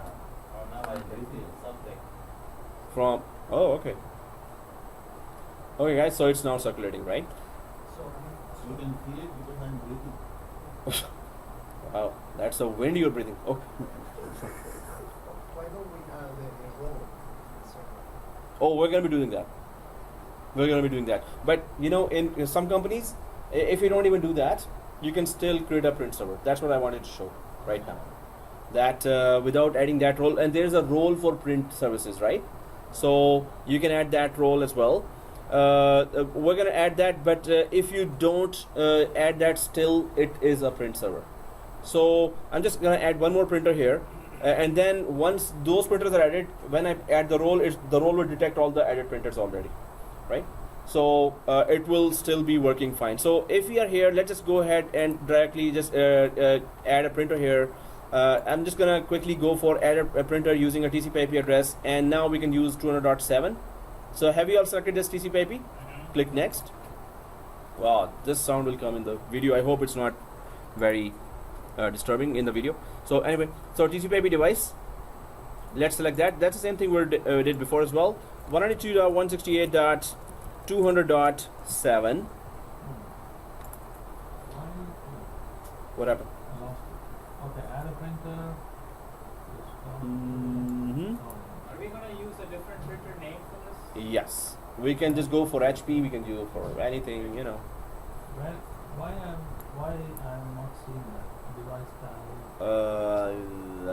Okay, so we're Next. Oh, go to next. Next. Oh. Come on, you didn't have that Timbits, right? So okay, yeah, add a logo, yeah, What's and the then point you are next having again. coffee? and then go. For, yeah, oh sorry, this one, yeah. Is it a decaf? Is it a decaf? Next, yeah, that's a and then TCP IP here, and here is the IP. Well, yeah, actually the points are legit. What's the point of having coffee? Yeah. Okay, okay, guys. So, Coffee will slow you down. okay, so 207. If we have put in that there, it's not put in. So put if you put that there. Next, Check. We last time we unchecked it and still it went searching. So let it query. Let's see if this time it's gonna do something different. But it's one. Uncheck it. did you? It's doing forever. Oh, you checked it? Yeah, it's Okay, uncheck it. So it's gonna still search, right? So next. Oh. So once we do two printers here, then we can just log in from and some third user. Seems like I'm gonna be the guinea pig. Report. Really? You're gonna break the bubble. They're going to be breaking the spell. Oh, okay. He's gonna follow you. I'm not gonna say if I test it. Oh, no, but past, Keep myself. even past. Even past. That's new. Because I'm the guinea pig. Everyone will be praising you. Yeah. That's all. You will be a celebrity. I will. do They is, will take autograph you from want you. information, you have to do some favor. That's a good one. Yeah. Lady will know your result. Yes. I will take care of maybe in a special way. Okay, I will give her biryani, buy her biryani, and keep her quiet. She can't be bought from biryani. He will buy No way. biryani and pop. So I it's will the think price. something else. Yeah, it's price. So generate network card, guys. Everyone there? Click next. And we can just go for HP if you want. You can just select anyone, right? So I'm just going for HP here, and whatever is the first HP here on the right side. So manufacturer, HP, and right side, whatever. So select that and click next. Still query? No. For detecting the driver model. Huh? It's still searching. Oh.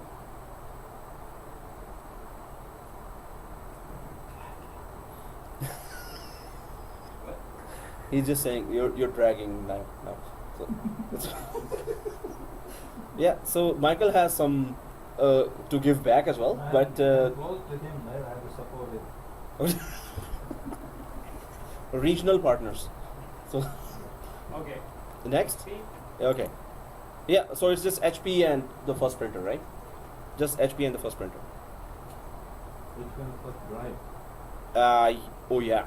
Printer is a software. Yeah. So okay, guys. Once this is there, so click next. And printer name is this. You can just change it as well. But yeah, it's just showing the actual quality of the printer or the model of the printer, not quality. Next. We're on the same page, right? And then again, of course, beside that, okay. Beside Raj. Beside Raj, okay. So beside Raj, and that's it. I will take it to my home. So next. And now you can, because you have two printers, you can just decide which one is the default. But anyway, this doesn't matter. This is a server. None of the printer could be default, or just you can select anyone. I'll just uncheck that because it's not going to be default. I'm not going to use this directly to print anything. I'll be using my machine to connect to it and add the printer only. So I'll just click the print test page here again, just to check if this printer has some the drivers properly installed. As soon as I click the print test page, go down to the beside the clock here, and look for that printer. So it's HP laser is showing here, and the printing is showing, right? So now we have two printers here. Is it showing for everyone? Okay, so minimize, and then we have brother color here as well, and the HP here as well, right? So I'm just gonna close the rest of the screens here, or click finish on that HP color laser printer wizard. Click finish here, and now we should be seeing two printers here. Yeah. What do we call this portion, bottom right corner? What do you call the notification? This one. Yeah. This is taskbar. And the section which shows the notification. This area. Yeah. This area is the area beside the taskbar. Okay. So there's no specific name. There may be. I forgot. I guess. There is, So- I can't remember. Okay, there is. What that? This area. What do you call this section? System tray. System tray. Yeah. Okay. It's system tray. System tray. So it is, sure? Yeah. Kinda. So it's taskbar, right? It's the whole thing is taskbar, but So that side is system tray. okay, that side is system tray. So thank you for that. And so this is system tray and this is taskbar and beside the system tray. So let's just go ahead, guys. And did we add all the printers here? So are they all showing here? So brother is showing, but and HP is showing. Okay, good. So 2 printers are showing here. If we go back to our Windows 8 and finally the updates are done. So I'm just gonna go back to Anna Hayes and all we need to do is just see that 2 printers are showing under the shared folder that Anna has access to. So if we go for Anna Hayes here and just reach that, so password 1, and then if I log in today,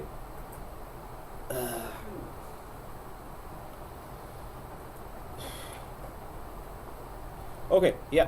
So all I'm gonna do is right click and go to run inside the Windows 8 // we know that server 02, right? Server 02.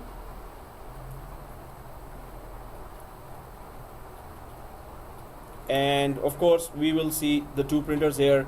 In production environment you will see a long line of printers here, and this is just an end user which has who has no privileges, right, to do anything. But the second printer can also be added just like the first printer, and the print server will just be showing like that. So I'm just going to double click that second printer here as well and just open Notepad just to see if the second printer shows or not. We're not gonna print. We already know that it can print. If it shows in the application, this means the drivers have been added. Then HP is a very famous brand, so of course it's going to be Windows 8 will also have the drivers already for that. So I'm just gonna double click here. As soon as I double click HP here, it's going to be added, and this screen is open where NetAdmin has already sent a test print from server 2. But now we are from client 8. I'm just gonna quickly go and check if I can see that printer from within Notepad. So I'm just gonna go to run here and go for Notepad, yeah, note. So it better show here right away, and it will, of course, we know that, right? So file, print, yes, HP LaserJet is also there, and brother color printer is also there. Actually, yeah, HP color LaserJet. This one we added. So both printers are here. This means any one printer could be made default as long as Anna has permissions to do that, right? So we did provoke the permission, but then we again gave the permission to Anna, so Anna is able to print from those 2 printers from print server. So end user's life is very, very easy with this way, but it's the administrator who has to maintain the printer, right? So let's just go to the administrator side. Now we know that, okay, Anna can do that. I'm just gonna, since I'm here, so I'll just click print here. So let's go back to server 2 here. Let's go back to server 2. And now we have 2 printers here. So let's go to the services area and try to check what are the services available for printing and what are the troubleshooting that the administrator has to do, or you will have to do nearly every day. You have to connect to that print server, and some user will be, talking something about, oh, I cannot print this, I cannot print that. So suppose any user is saying, okay, my printer is HP color laser printer, and the ticket is, okay, I cannot print. So what will you do now? So you will connect to the print server because the ticket is given to you, so you have to resolve that ticket. So you will connect to, and the user says HP color printer. You know that this is a HP color. You just double click that, and then you can see, suppose there's a long line here and there is an error coming here. So what you can do? What are your options to troubleshoot? What should I do now? Just to delete I can delete. That's the first thing. Second thing, the user really needs that page, right? Maybe the user is away from his or her desk, and he's saying that, okay, I'm looking for a print because I'm near the printer, and he's calling from there, right? So I can just click restart here. Well, first I will try to do that. So it's going to just show you that it's restarting. But still, if it is giving an error and the user is waiting in front of the printer, then we can actually try to get rid of it. Do you see, if you right click, do you see the delete option anywhere? We don't see delete option. Cancel does that actually, the delete option as you said.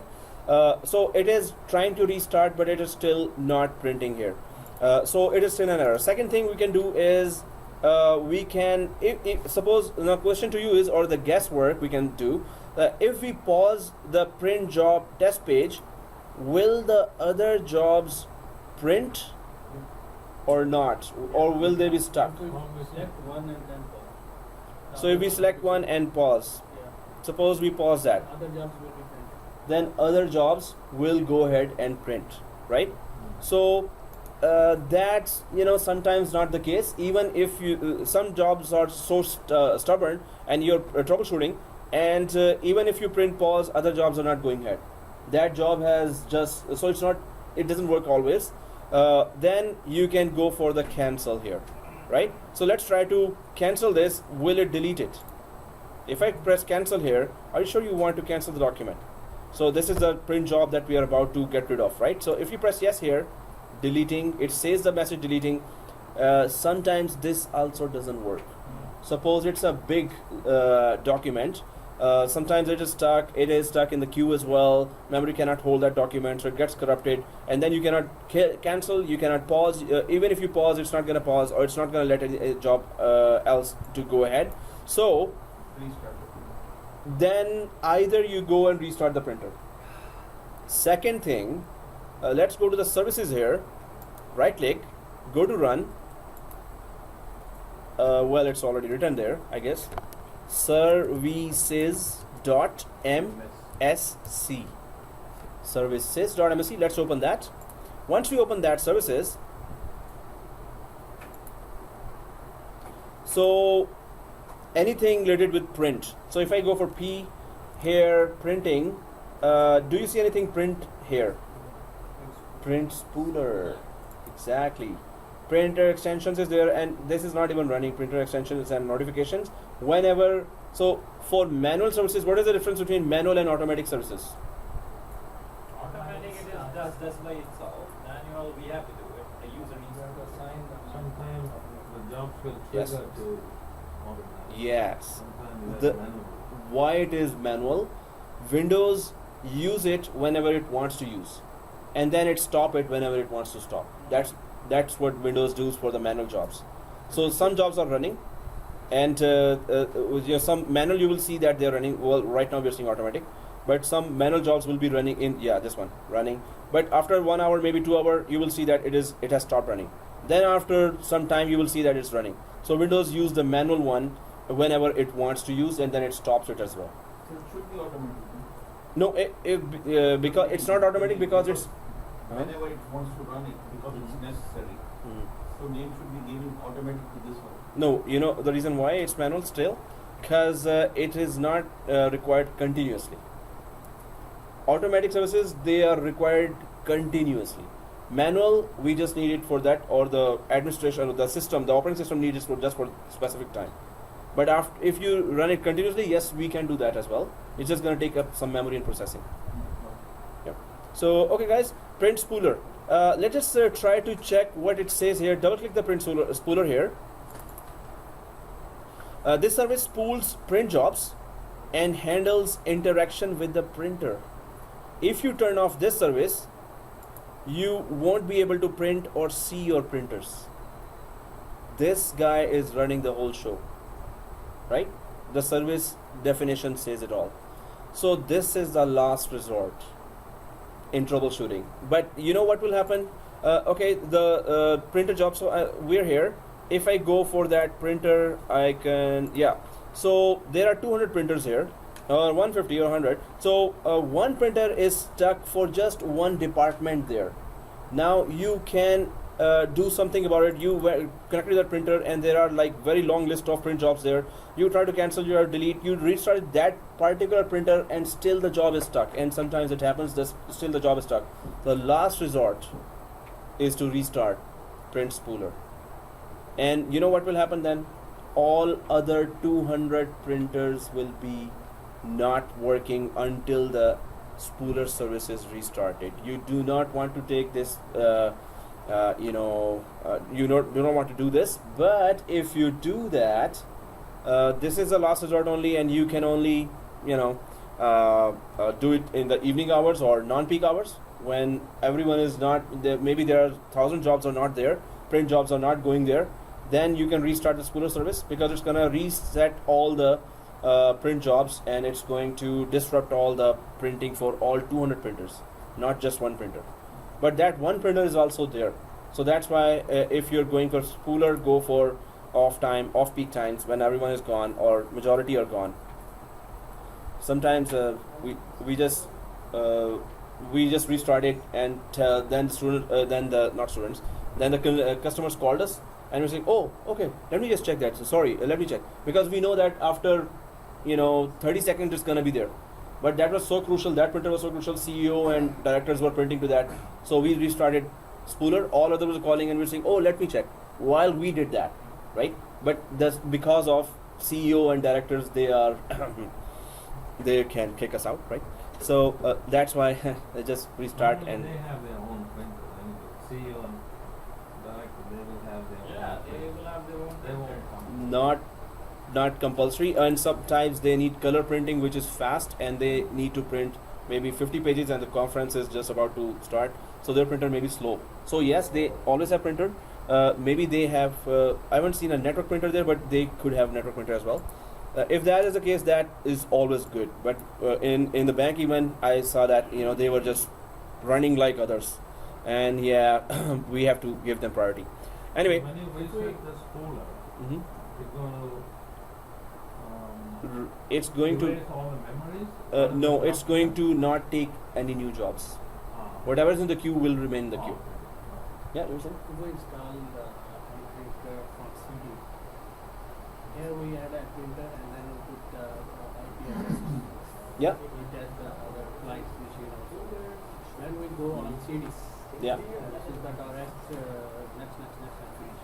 Yeah. So can we access from clients that printer?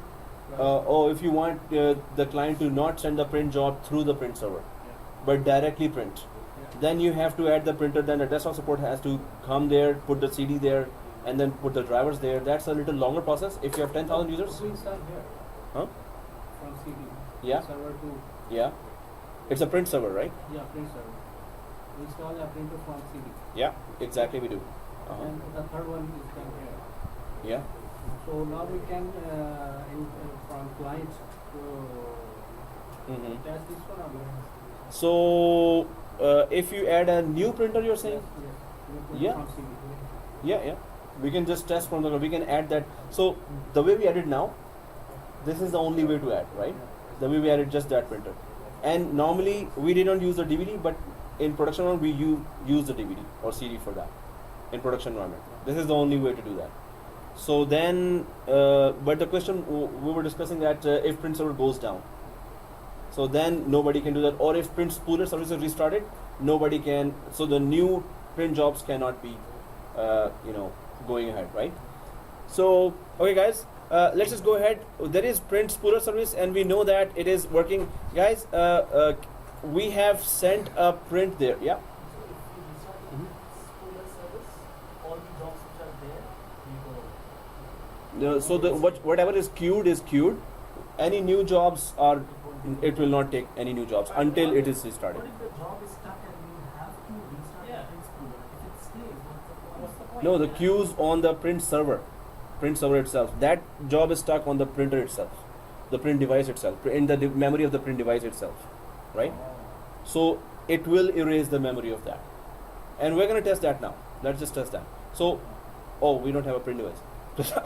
So let's send a print job, right? And then restart the print spooler service. So what we are trying to see here, if there's a print job here, there are two print jobs actually. We have two print jobs on brother printer. We did not cancel any job here, right? So I think we all have two print jobs on brother printer. Please see that. So don't cancel anything. These are queued right now, right?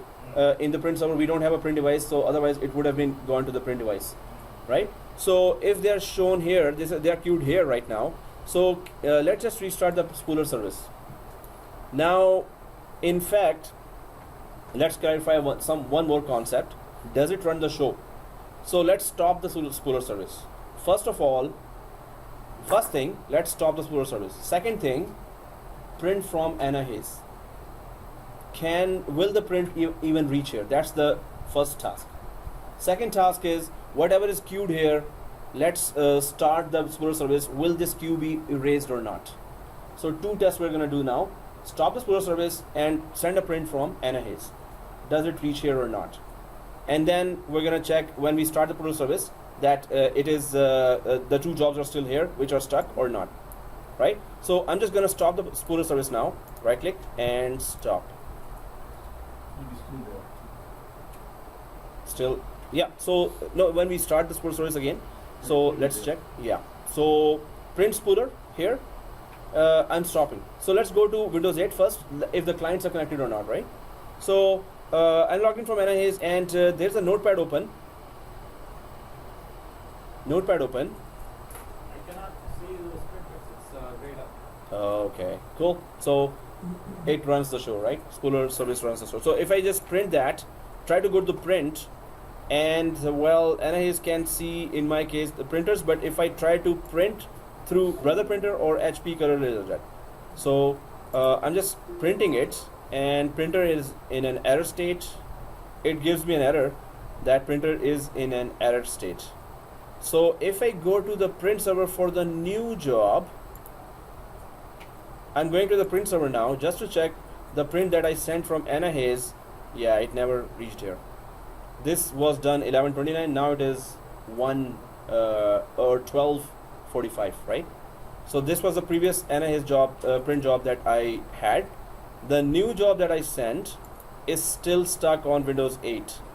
Go to Windows 8 and check its own printing job here. This one. Oh, it's not even opening. Invisible, right? Yes. Do we need server 1? Because my Windows 8 is so slow. It's not responding. Oh, Slow. so one is actually giving us the authentication. We can change the memory for that if you want, but oh, we cannot make it less without restarting. You can only increase it while starting. Oh, so yeah, printer option is even not there in Windows 8, right? So print spooler is running the show, but that's the first test. Yes, it will not take any new print jobs, right? Now the second test is, let's go back to server 2. Let's go back to server 2, and spooler, we can see that Brother Color Printer has two stuck print jobs there. They are queued already, and print spooler is stopped. Now let's start the print spooler. What we are trying to see, if we start and stop or restart print spooler, will these queued jobs be deleted as well? Will the spooler service restart, delete these jobs, or will the queued jobs will still be there if we start and stop? So it is stopped. When we start the print spooler, will it go away or not? So I'm starting the print spooler service now, which is running the whole show, but we're just checking if the queued jobs, print jobs, will go away or be deleted or not. So have we started the print spooler service? The queued print jobs are still there. It's not gonna take new jobs, new print jobs. But the queued jobs will still be there. It's not gonna delete those, right? But whatever print queued jobs is there in the printer memory will also be gone. Print device, right? But normally restarting the printer erases the memory for the errors or the job that is stuck. There is another thing in the print device. You can delete the print job from the printer as well. You don't have to restart the printer there. So all printers have that option. If you have administrative rights there, or it's not that complicated, so it will show you the print jobs, or it's going to have the button cancel all the print jobs. This is a feature in every small printer as well, that cancel the print job. Just press one button. Whatever print job is in the memory of the printer, it has reached already, so you can cancel all those jobs, right? I disabled by mistake instead of stopping. When I restart, it's still there. It's all came back, even after disabled. What all came back? Order 4. No, this print job will not go away. Print spooler will not remove these jobs. Even if we disable it. Yeah. and start Print it. spooler, yeah. So the only way to remove these two documents from the queue, Print server by- queue. Yeah. print server queue is by Cancel. Right click and that cancel. doesn't remove? So normally it removes, yes. Whenever it is stuck, I'm just talking about the worst case scenario. Yeah. Then I No, now print spooler is up, right? Yeah. So print job should be coming now. Sir, normally, Yeah. I mean, when we press cancel, it removes. If it doesn't Yes. remove, Oh, then, so I was going for the worst case scenario. Suppose it doesn't remove. Majority of the cases, it will remove. Cancel, when you click cancel, it will remove. Where it's not very rare, it happens, but not regular as well. So if the print job is really stubborn, then what's the next troubleshooting? Then what's the next troubleshooting? Then what's the next troubleshooting? But at cancel, normally fixes that. but normally, like, I get this problem a lot in my home printer, right? So what I do is cancel, doesn't cancel. I restart the printer, like you said, and then I go back to this queue. It just either prints again and then clears the queue. That's what it does. It depends on what printer is there and what features have been introduced in that printer, right? But normally what I do is if the print job is stuck, there's a button there, cancel all the jobs. On the printer there's a button, Oh, yeah. and this button is there in normally every printer there. So otherwise restart does it as well. So whichever option, it's kind of a hit and trial. Then wherever print jobs sometimes are so stubborn, on 10,000 users network, if one print job is stuck and it is having a long line, that's a very big problem. Then we are really stuck and trying to understand what to do now. So then that was a scenario I was having in mind, that the worst case scenario, you have to come back to spooler service, at least stop the other jobs and then fix the printer there, right? But if you restart the printer, sometimes it just removes all the jobs, and all of those guys who were waiting already for half an hour, then they discover, oh, it's not even there, I have to go back to my computer and again print it. So they're very frustrated. So that's why you have to be very careful and go for that just specific job and how to just delete it without affecting any other thing. But it comes down to spooler service or removing all the jobs from the printer, and you still have frustrated users there who will have to print again. Okay, there is one thing called print spooler. Then there is another service called the print pool. There's a spooler service and there's print pooling. So now I'm just gonna write both because it's kind of confusing a little. So, and you might get questions for that as well. Might, not necessary, but it's still as an exam objective. So there's a print spooler, which we already know. It runs print jobs, and also it runs print job, and if it is stopped, then no new print job will be accepted, right? So, and handles all the printers as well, the drivers as well. Now this is print spooler. What is print pooling? Print pooling. Yes, it is a group of printers. So if I hope I have that printer in my clipboard. Oh yes, good. So here, one printer, second printer, third printer. Now you have a group of printers here, and you will install one driver on, so HP color laser jet, you will install just one driver here, color laser jet printer J printer. So what happens here, behind one printer, when I say printer, I mean not the print device, I mean the driver. You install one time the driver, and those all print devices have to be exactly the same.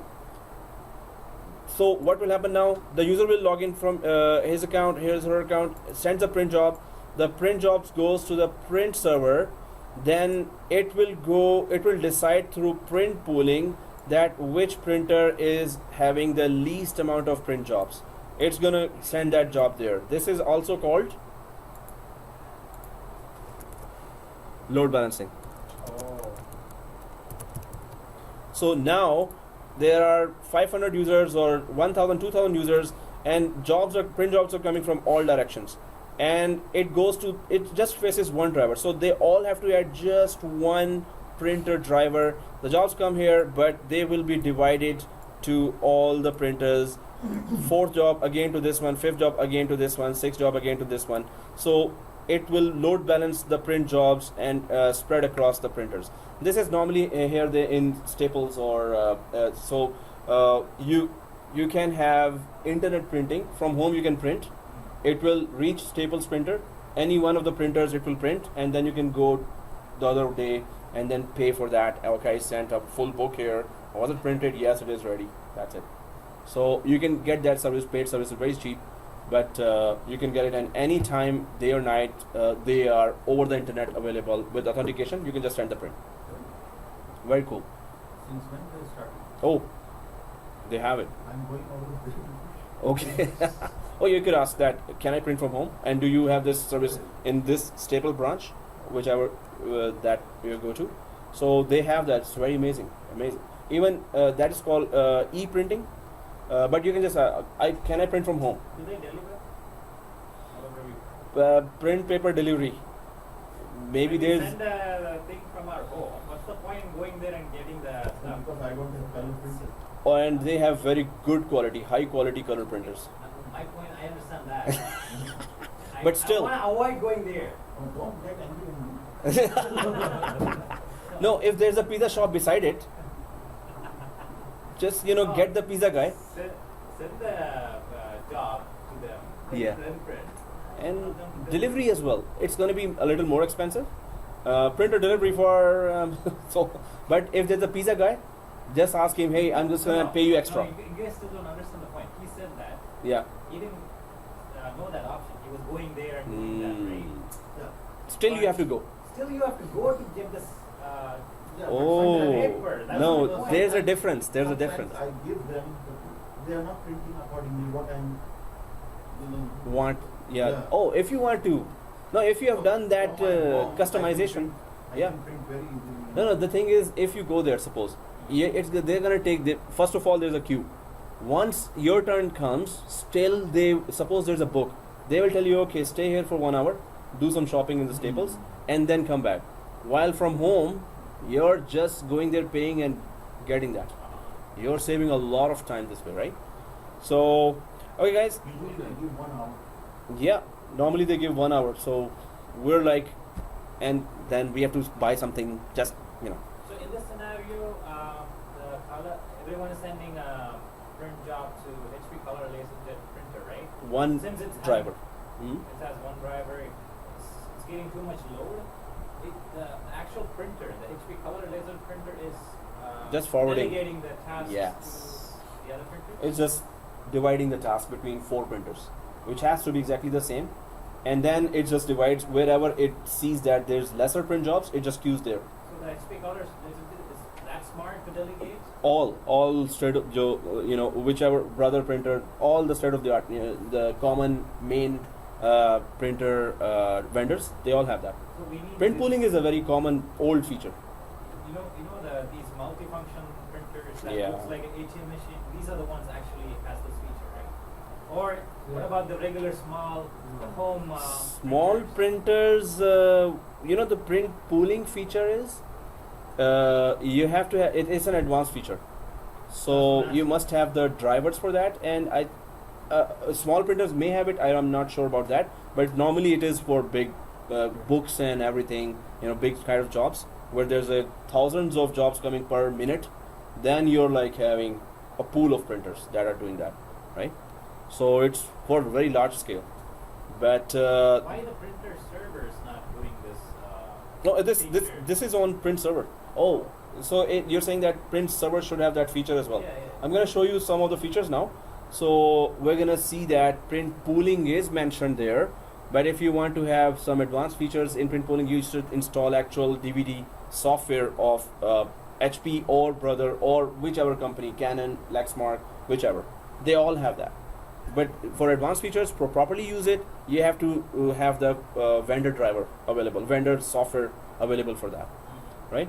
So then it's going to recognize its own printers and try to go. But let's just go to the features as well. But that's another concept that we need to. No, you were saying something? Yeah, this scenario is good if all the employees are in the same floor, right?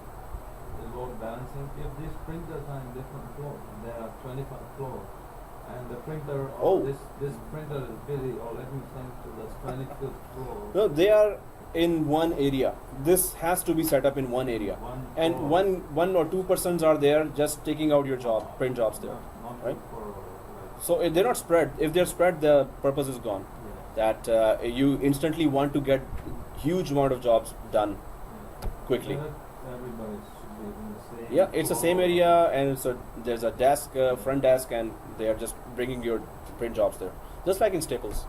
So they will have this. So print pooling is that. So there will be questions in the exam. Yeah. Oh, okay. Sorry.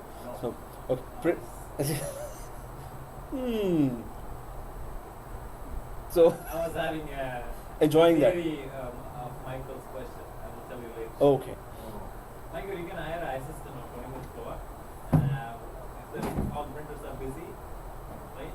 Like if you set up a printer going to the floor, you can hire an assistant there to scan and send them out. Yeah. So just hire one guy, man. It's $15 basic job now, basic wage. Me too, if you're giving me the basic wage. So there are many volunteers, not volunteers. We're gonna That's charge. why I was laughing inside. So it's Sir Michael. It is possible. So yeah, so it has to be in the same area. So for it to work, otherwise the purpose is lost. So print pooling and print spooler. Can you? Oh, I need to. Okay, minimize. Quickly tell me the difference between the two. Print pooling, print spooler.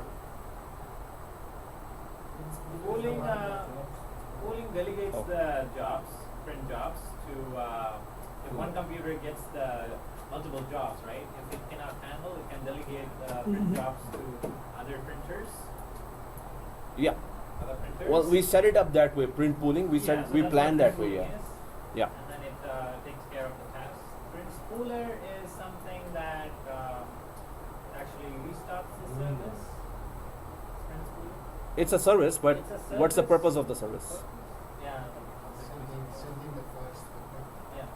So no, that's why we are refreshing, because it's a little confusing. But if there's a scenario in the question in the exam, they're talking about print pooling, and at once we might get confused that the concept is print spooler. Spooler concept is different. Pooling concept Or is it could totally be different. spelling mistake. Big difference. If Instead this of cooler, happens, they mentioned pool. oh, maybe they don't make a mistake, but I was confused on the first time when I was giving that exam. So print spooler, I was having in my mind delegated task. Why it was talking about spooler?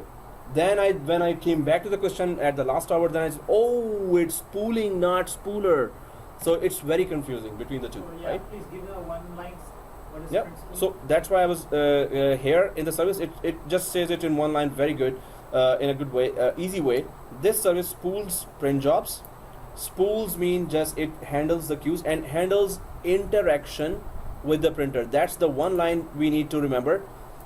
This service spools the print jobs and handles. This service spools the print jobs. So we just tested that as well. We stopped the spooler service and we sent a print job. It did not receive that. So if it is stopped, print jobs will not go ahead at all, right? So it spools the print jobs and handles interaction with the printer. Whatever configuration you want to do for the printer, inside the printer, what did we do? We removed everyone group, right? Stop the spooler service, you cannot do that. We removed the everyone group from security, right? We cannot interact with the printer, and print jobs cannot come at all if spooler service is down. So it's running that's the major two things we need to do on a print server. There is no third thing here, right? So this means it's running the whole show here. Spooler service, it handles the print jobs, new print jobs, as well as interaction with the printer is also only possible when print spooler is open. While print pooling is Delegates the job to Jobs to multiple other printers. printers or load balances the print jobs on multiple printers, right? Why So don't they use a different name? Yeah, Yeah. that is confusing. And in exam, when we are really stressed, this is the one of the most confusing part. That spooler and pooling, right? So that's why we have to. If we have put two one-liners there, we will be very okay. We will be okay with that, right? So, but you didn't get any question till now, Raj, for spooler or pooling. You don't remember any question, right? I did. Print related, right? Yeah, but most of the time, I just fucked up that. Okay. But now, if it is a new question, Now when I go through again, then I will. perfect. So if it is a new question, especially then it will be very helpful, because new question still will come, but resuming now some more. Well, that's kind of it, but we still have some more concepts here. So spooler service and pooling service, don't be confused about that. But if you have written down somewhere, you will not be confused. So try to just remember that. Do you see anywhere pooling here service in the service? So if I just go for the letter P here, nothing says pooling or print pooling, right? So it's not a service. It will still be run by spooler service, right? Either there is a printer related extension notification, or there is a print spooler for printing, right? Yeah, you're saying. So is there a way before you start it, when you install this spooler, is there a way to check the driver if there is a problem with the driver? Oh, then we have to go to the drivers directly from control panel, add remove programs, or from control panel system. We can go to drivers as well. If the drivers, yes, that's another thing, that drivers could be corrupt. There could be yellow triangle there. So in the system, you can see all the drivers there. You know where I'm talking about, system? So control panel, if we go to, just to look at that, if we go to control panel here, where can we check the drivers, guys? So system and security and administrative, there's a system here. So it is control panel, system and security, and then it is in the system. System device manager. So if we go to the system and then device manager, exactly. The device manager, now it will show if the drivers are corrupt or not for all the devices that are attached to this one, or the software is installed there for that. So do we have print queues? Yeah, so print queues are there, and you can see all the printers here, right? So okay guys, let us go for, so if any of these have yellow triangle or the red exclamation, yes. But it never corrects by itself. If you install the wrong driver, then it will show you by itself. If you Yeah, you're right actually. Well, I've seen some virus attacks that did that. Virus attacks. So virus attacks just corrupts the file. If that file is connected to printer, it's gonna get corrupted. The drivers get corrupted. If they're yes, you're right. If we have installed unsigned drivers. Unsigned means you got those drivers from some other company site, but not directly from the vendor. So then you have no guarantee that they will work or not, right? But definitely they can get corrupted if there's a virus attack. Normally software, anything else got corrupted, which it was depending on, because there are service dependencies. Anyone knows what's a service dependency?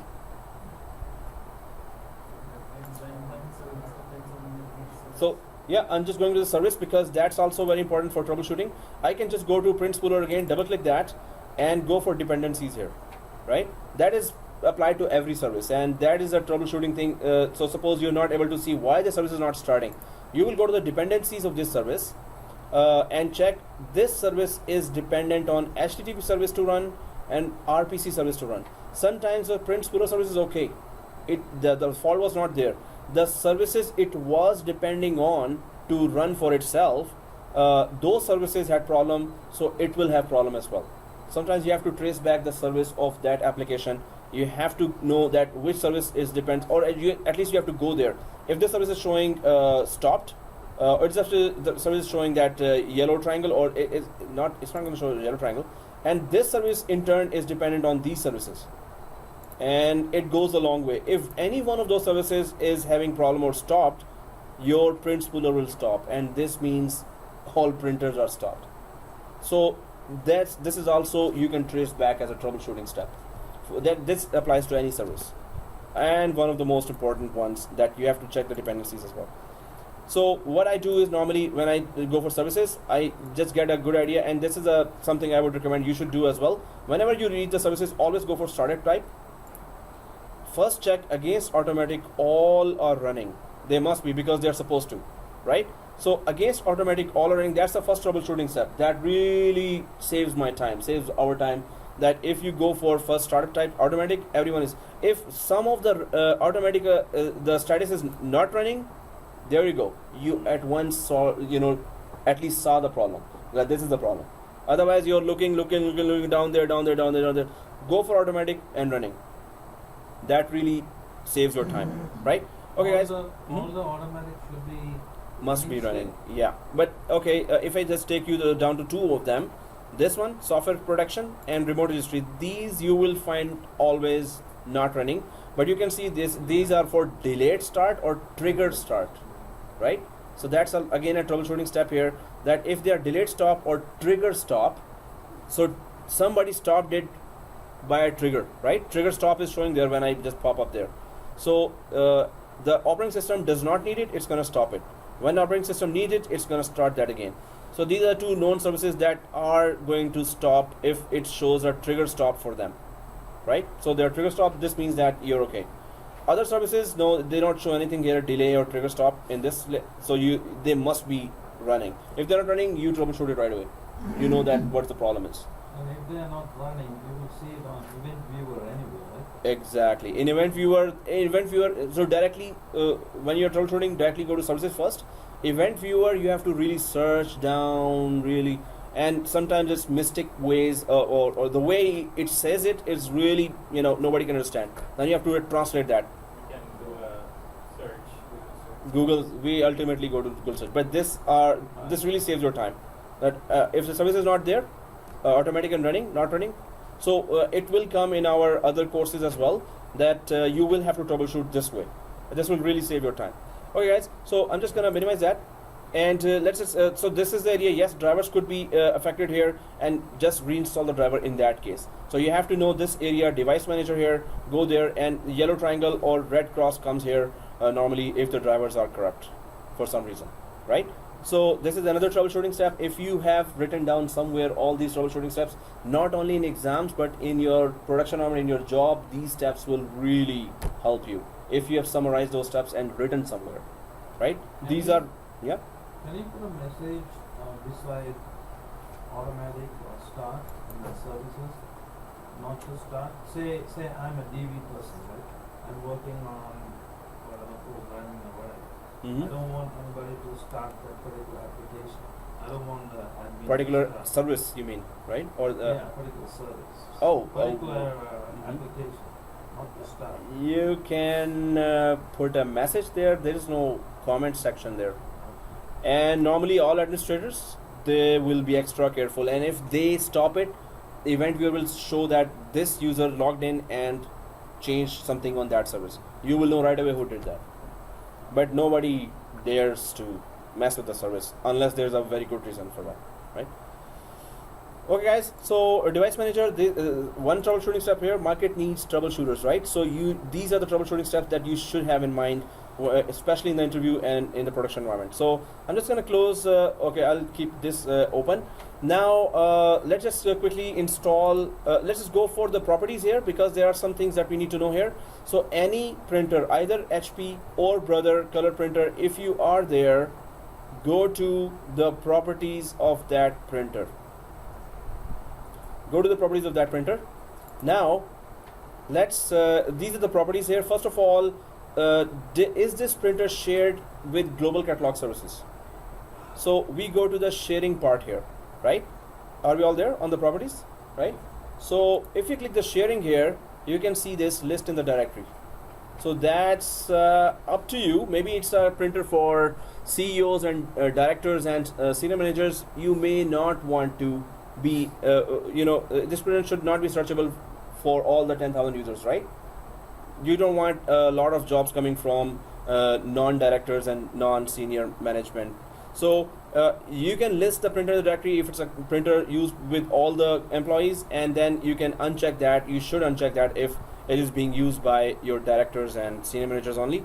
So they would just add it themselves and nobody would know that this printer even exists. But list in the directory is very crucial. Normally we do that unless we are told not to do that. So we list in the directory.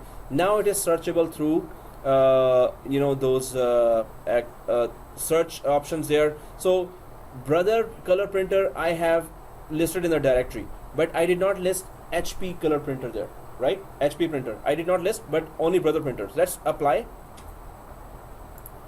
and OK. Are we able to search both printers over the network still when we go from Anna Hayes and try to just search the printers, right? So list in the directories in the sharing folder tab and I press OK here. So I'm just going to quickly go to Windows 8. I just want to search. Is only the list and directory printer comes up in the search, or does both printer still come in the search if I just put the name there?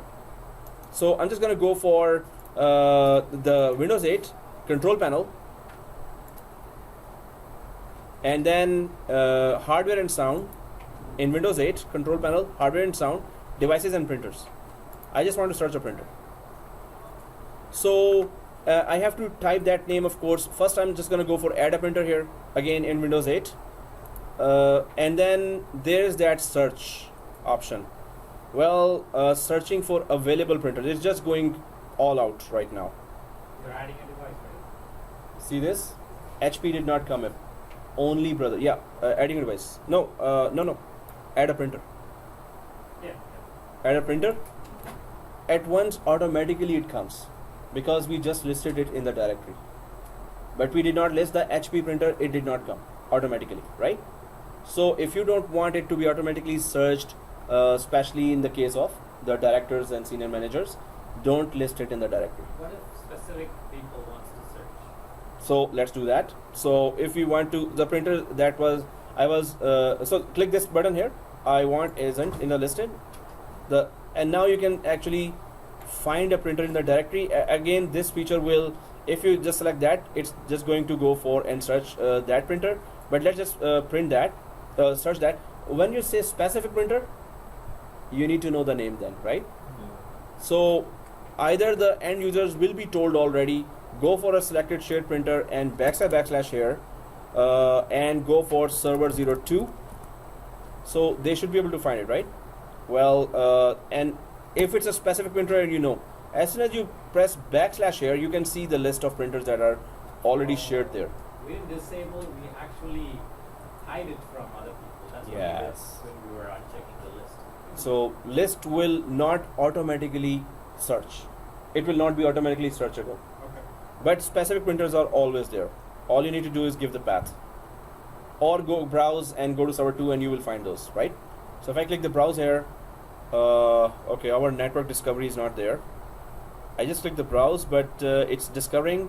If network discovery is off, it's not gonna search, right? In production environment, normally it is on, network discovery. So cancel out, it's not gonna search. We just have to give the specific path, then we can just see that. / and you can see the two printers specific. So anyway, this is searchable in the directory if you list it in the directory. So we got the point, right? So list in the directory is very useful. Cancel out. Miraz there? Yeah. Okay. There's a match going on or something? Oh yeah, there's a match going. Wow, what a guess. No, there's a. Cricket match? What match? Hey, And, it's our country's match. Between me and Michael. Sri Lanka and you're from? He is from Sri Lanka too. Yeah. Sri Lanka's winning, right? Oh, you're not interested in cricket? No, Cricket. I was, but after I Started this project. got married, then I have to Oh I yeah. sacrifice a lot of things. Cricket was one of them. Okay. So what's the status? Good or bad? Bad. Oh, 50. Pakistan need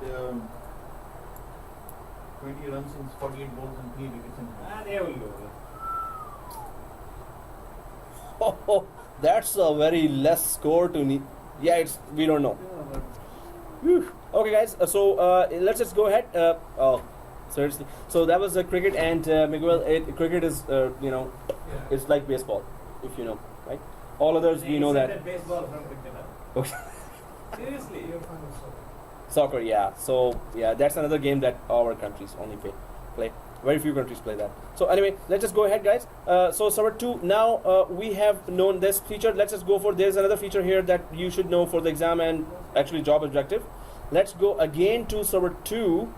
Go to printer again. Go to the properties again. Here, first we know that sharing list and directory. We just listed and it works, right? Second thing, ports. So you can see the ports tab here, everyone, right? So ports tab, it used to be COM3, COM4 if you have been working in the IT, a little older. So COM ports we need to add, and there was a 23 pin, huh? 24 pin, yeah, serial cable that we needed to connect. Whoa, those were the days. It's been like, yeah, no, there. Yeah, I used to say 22 actually, but yeah, thank God I just increased one port, so I'm near to. You can see here, print pooling. Enable print pooling, right? This is just one option, that's it. But you need to really have a driver of those companies. The software has to be installed to properly use that behind 4 or 5 printers. But then after that configuration of print pooling, then you have to enable that. Yeah, you were saying? Print pooling is not available in services at all. No. So this means spooler is running this one as well. Spooler goes down, print pooling goes down as well. No, but we don't have any. No, there is no other services. If there was other service, then it will not depend on spooler service then. So spooler service goes down, print pooling will keep on going. But yes, there is no other service.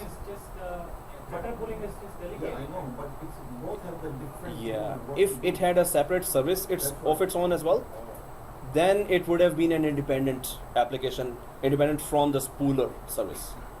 But it also is dependent on spooler service for that. Yeah. So okay, guys, here print pooling is there. It is an option, but it will only work better when you have better. It will work better if you have those software from the vendor. But if you go down here, do you see both printers there?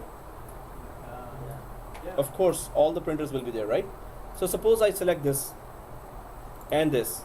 I cannot, right? I cannot separately select because I'm on brother color printer, right? So if there was another brother color printer and I enable this now, right?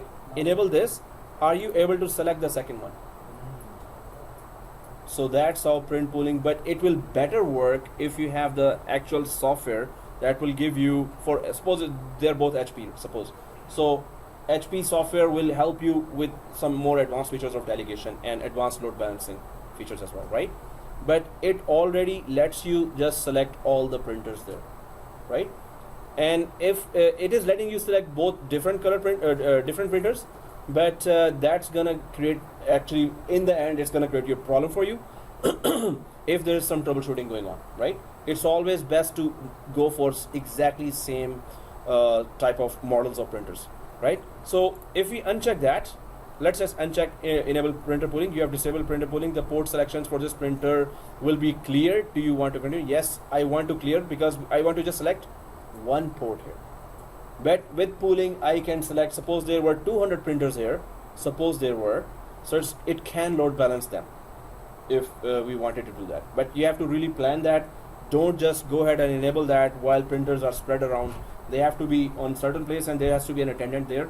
Not necessary, but it's better to have an attendant there. Otherwise, you won't know which printer got your print job, right?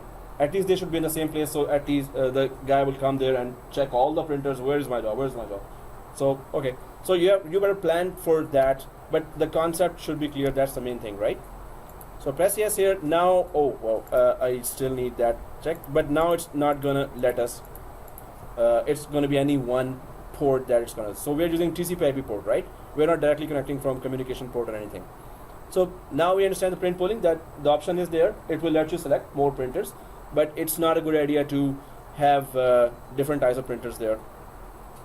Okay, so sharing list and directory ports is print pooling here. Then we go for advanced here. That is where one of the other thing that I was saying.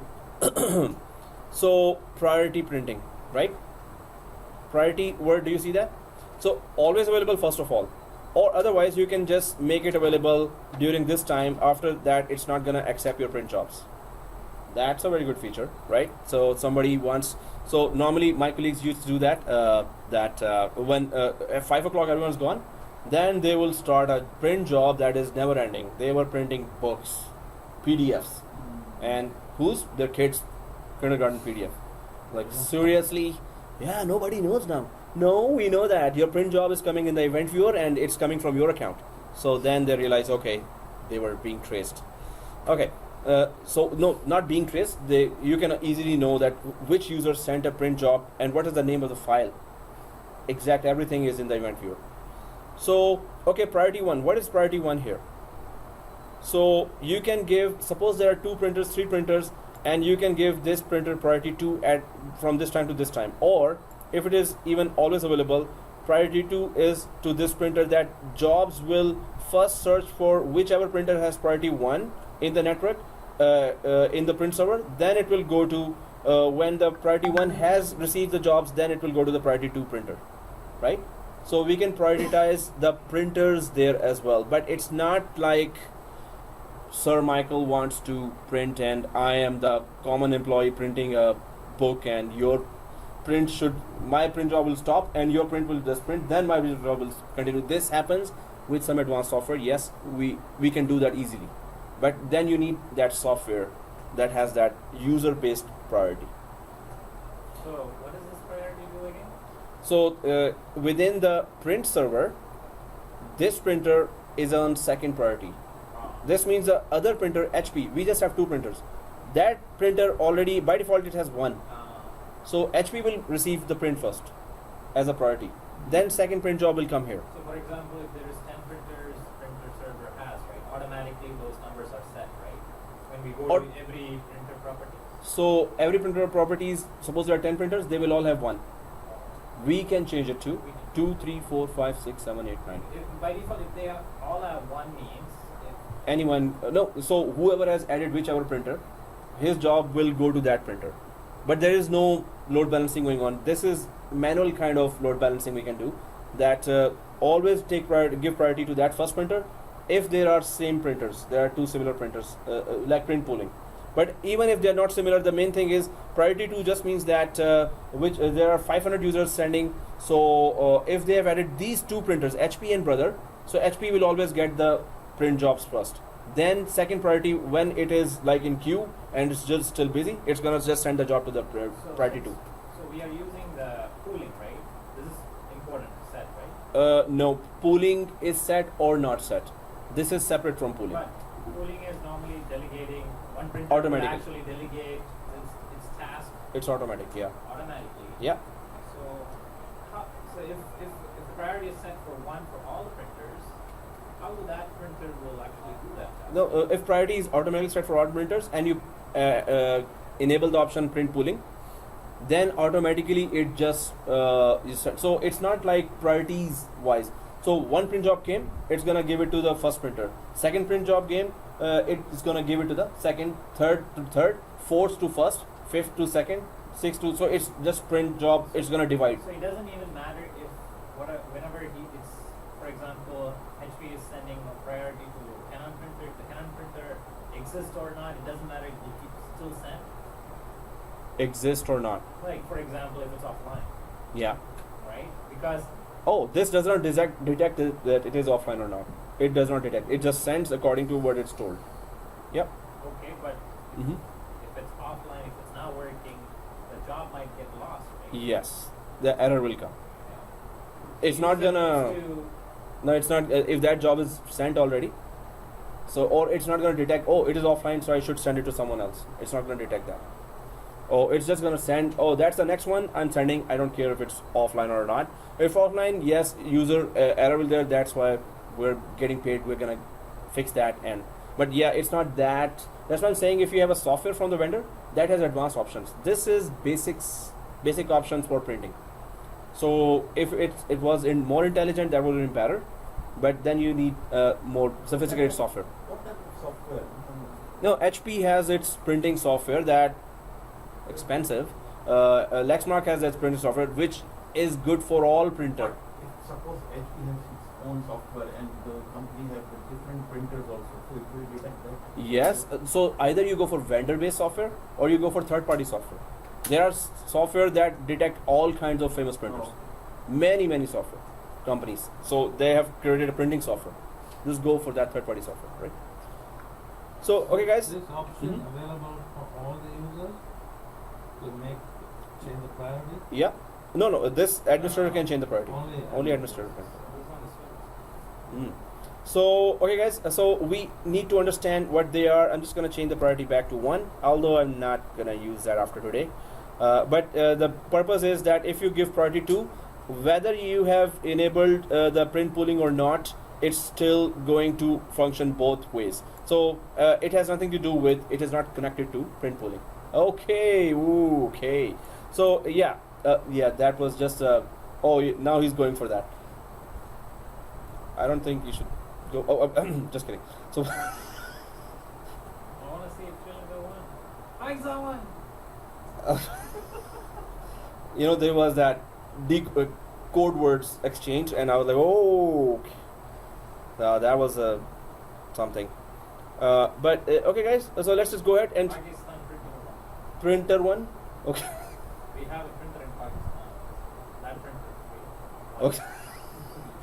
Oh yeah, the printer one. Yeah, printer. The print job was successful, which was sent there. Okay. The whole thing got recorded actually. So what is spool print document so program finishes printer faster? Distribution of printing. Spool print documents faster. Yeah. What is spool printing? Start printing after last page is spooled. Start printing immediately. So spooling just means, the word caching? Yeah. Caching is locally securing, locally saving that, right? So that's called spooling as well. And hold mismatched documents, print spool documents first. Whatever is already cached, just print that, keep printing documents. So then there are many features here. Separator page, anyone can tell me what is that? Separator page? Separator page between 2 pages that are printed. To print jobs. So one print job is done, then there will be an empty page printed, then there will be a second print job started. So you can just differentiate, my print job just ended and the second print job started. Less in the paper. Yeah. Cutting more trees. Yeah, we should be green.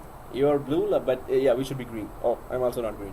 So, okay. So, guys, but here is color management. Yes, that's not exam objectives. It will not come. Security.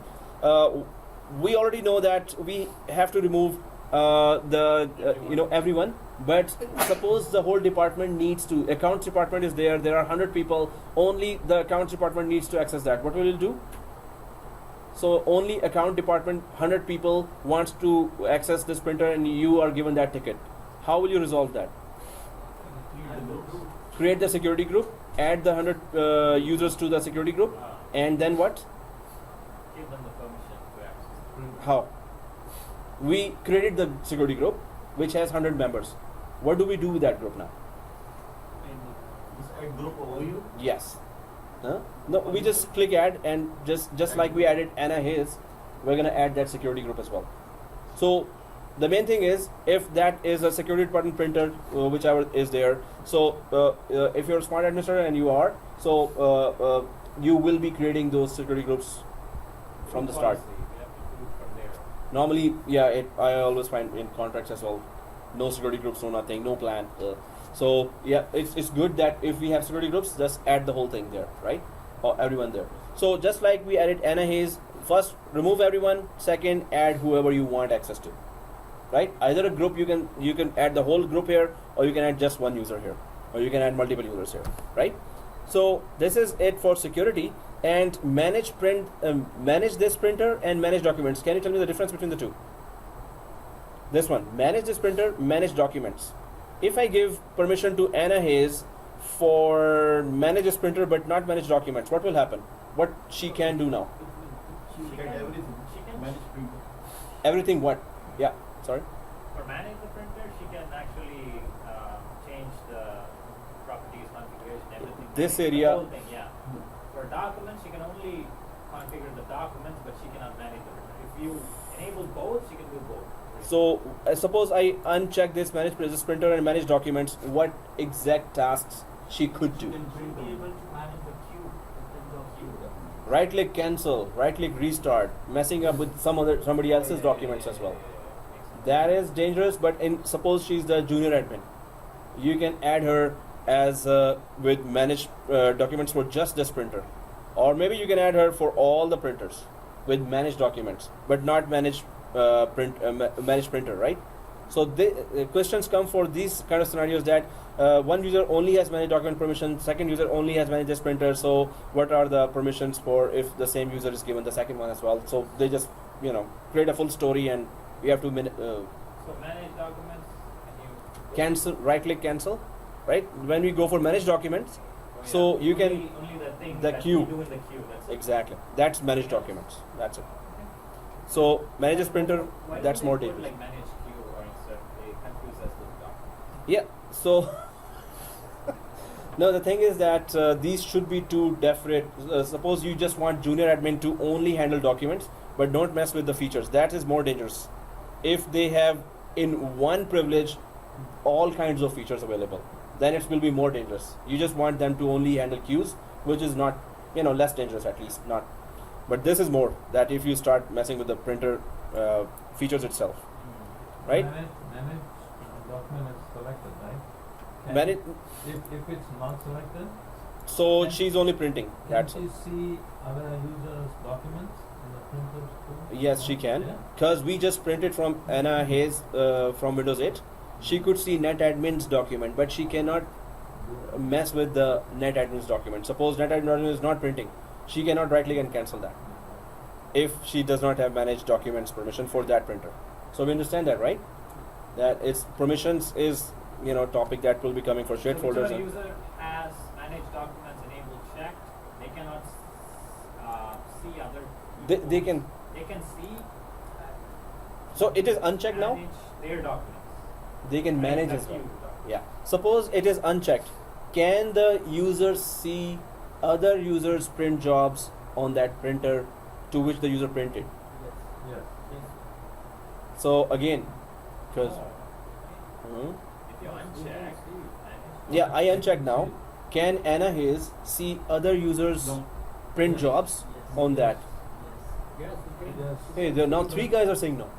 Before everyone was saying yes, except now 3 and 3. Okay. Hey, let's just. Okay, I just Anna Hayes has just print job here, right? And apply. And I just go to Anna Hayes and try to print from here something, print, and to brother printer which I just opened it, right? So she only has print permission, right? So let's just print it and oh,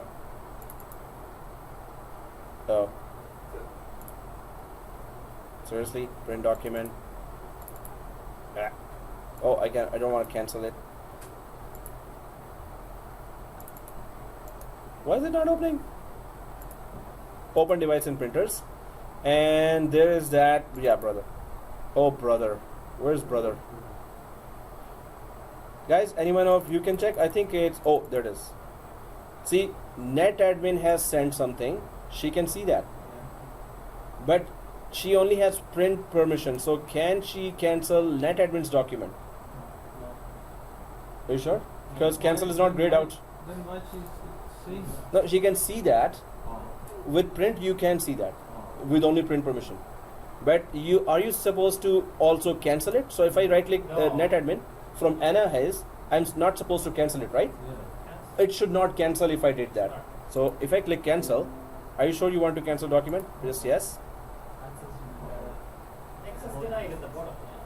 So access denied, and it is otherwise it should have said deleted here, deleting here, right? So she only can see but cannot do anything about other jobs, print jobs, right? So if I give her manage documents, then now she can cancel. We agree to that, right? She can cancel everything and everything, right? Manage documents, apply. If it applies real fast, I could just do that now. These people are confusing. They should have put just delete documents, manage documents. Yeah, That's Microsoft why has we the have way. to actually do the lab in order to understand the Exactly. That's why they're saying that it's meant for those who are done. Yeah. I don't listen to them, I still say delete. It's kind of hit and trial thing. But yes, if we have done the This lab. is why when you read those questions, right? Yeah. When they use those managed documents, you get confused more. Even because, Exactly. correct, why don't they say simply Q instead of Yeah. Oh yeah, there are many things. Group policy has nothing to do with groups, but groups and group policy. And because of that idiot, all over the world, everyone needs to follow. Such a moron. Who hired Microsoft? No, this is for VMware. This is for you're gonna give a lot of other exams. So this is kind of thing we're gonna get used to. It's not about that. But Microsoft is more We- confusing actually. We're gonna learn these terms. Yeah. When we troubleshoot a user, okay, go Yes. click manage, and then they're gonna ask us a question. Oh, manage? Will it do this? That. We cannot even explain to them. Exactly. Because, Yeah, yeah. No, that's correct. Microsoft has some confusing terminologies there that could have made sense if they had used common sense. So, okay, guys. So let's just quickly go for the final thing. Now we know that manually we can run the whole show without adding the role of printing services. Now let's add the role, and it is always much more organized than what we're doing now, right? So let's just go to the role here, server 2. So dashboard here, add rows and features. On server 2, dashboard, add rows and features. Next. And then role based or feature based installation. Next. Server 2. Next. We know the drill. Yeah, where it is? Yeah. Print and document services. Okay, let's just click that. Print and document services. And yeah, whatever features are there, just click add features. And next. And features, yeah, nothing to do here. Next. And this is just an introduction. Next. Now you can see 4 types of role services here for the one role, print and document. So print server, of course, that's the main print services features. But what is distributed scans server? For scanners. For network scanners, right? So if you have that network scanner available and you want this print server to handle that network scanner, then you will have to select the service. Then it's going to ask what is the IP address of that 4-in-1 printer, which has the scanner role as there as well, right? So this is for that internet printing. What we were talking about, that it uses internet printing creates a website where users can manage print jobs on the server. It also enables users who have internet printing client installed to use a web browser to connect and print to shared printers on this server by using internet printing protocol. So again, there's a website that where you can just go, links are showing, this printer you want to print, click that printer, and inside, it will show you the print jobs there. And you can over the internet connect as well. As I was saying, that Staples is already offering that. But they would have some third-party software to manage all this printing. Do at least ask the rate there, right? If I want to print from home, what is there a procedure? Do you support that? So they will tell you then what to do and what software to install in your home computer, and maybe it's much cheaper than what you're already going there and asking that. So at least ask that rate. So LPD service here. So Los Angeles Police Department. Now, okay. Yeah, it's line printer daemon. So yeah, it's not police department. So line printer daemon service enables Unix based computers or other computers using the line printer remote LPR service, which is we were having this service there in the printing for Windows, older Windows as well, but it's for specific for Unix printers or users that want to print through Microsoft servers. So LPR service to print to shared printers on this server. So Microsoft print server can work for Unix clients as well, right? So, but these are all the purposes here. We're just gonna stick to print server here. If we had scan server, we could have done that. Actually, I tried to do that, but yeah, it tries to detect a scanner, and if it doesn't find it, it does not let us go. So it's not that easy. But scanner, you know what? If you have a all-in-one scanner, then it's a little more difficult. You have to go to this display area here in the printer, and you have to then configure scanner as well, and you have to configure the actually shared folder, backslash. It's always very difficult to even write there because ABC is here on this area. So not only that you configure the printing services, also the scanning services you have to configure from here first, then you go there to the shared folder. So majority of the things have to be configured from here. That is really manual. But right now there are software here as well that you can remotely access and configure the whole thing. So let's go to print server here and next. And restart. Yes. Install. So what we are doing right now is just installing print server. Oh, that's when we see that it's much organized. What we did was manual. Every step was manual, and still print server will work fine. But now it is giving us a window and an interface, set of interfaces to configure all the printers and everything. This will be much more organized.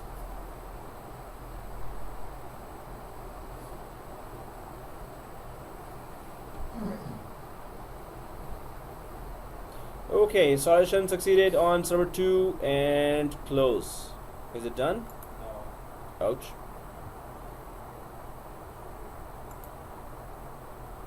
After Nope. this, you are done with the printer. Yeah, this is the last one. This is the last one. And it is already 2 o'clock as well. It's good. You covered everything fast. It's good. Hey, thanks. We didn't drag today, right? We did. Although we did a lot. If you listen to the whole video again, there were like half an hour of dragging done today. But you know, this really releases our stress. If we are just we will lose interest. Yeah. We have to talk about other things as well to really keep in touch. So that is not dragging, that is stressing out everything, right? That's, we have to stress out. Otherwise I'll stay serious for one day and I'll ask you after 2 o'clock, for 4 hours I'll stay serious. No jokes, no nothing. Then I'll ask you, did you understand? So majority of the concept you will say, okay, even if we discuss that again. Actually, before you ask any question, we will be like this, and then, did you understand? What? So you already know, that's why I'm always talking about other things as well, right? So this is how we're engaged always. That is not dragging, right? So this is the first time in my teaching life I'm hearing someone calling dragging this. So I'm like, oh, seriously? Wow, that's a new.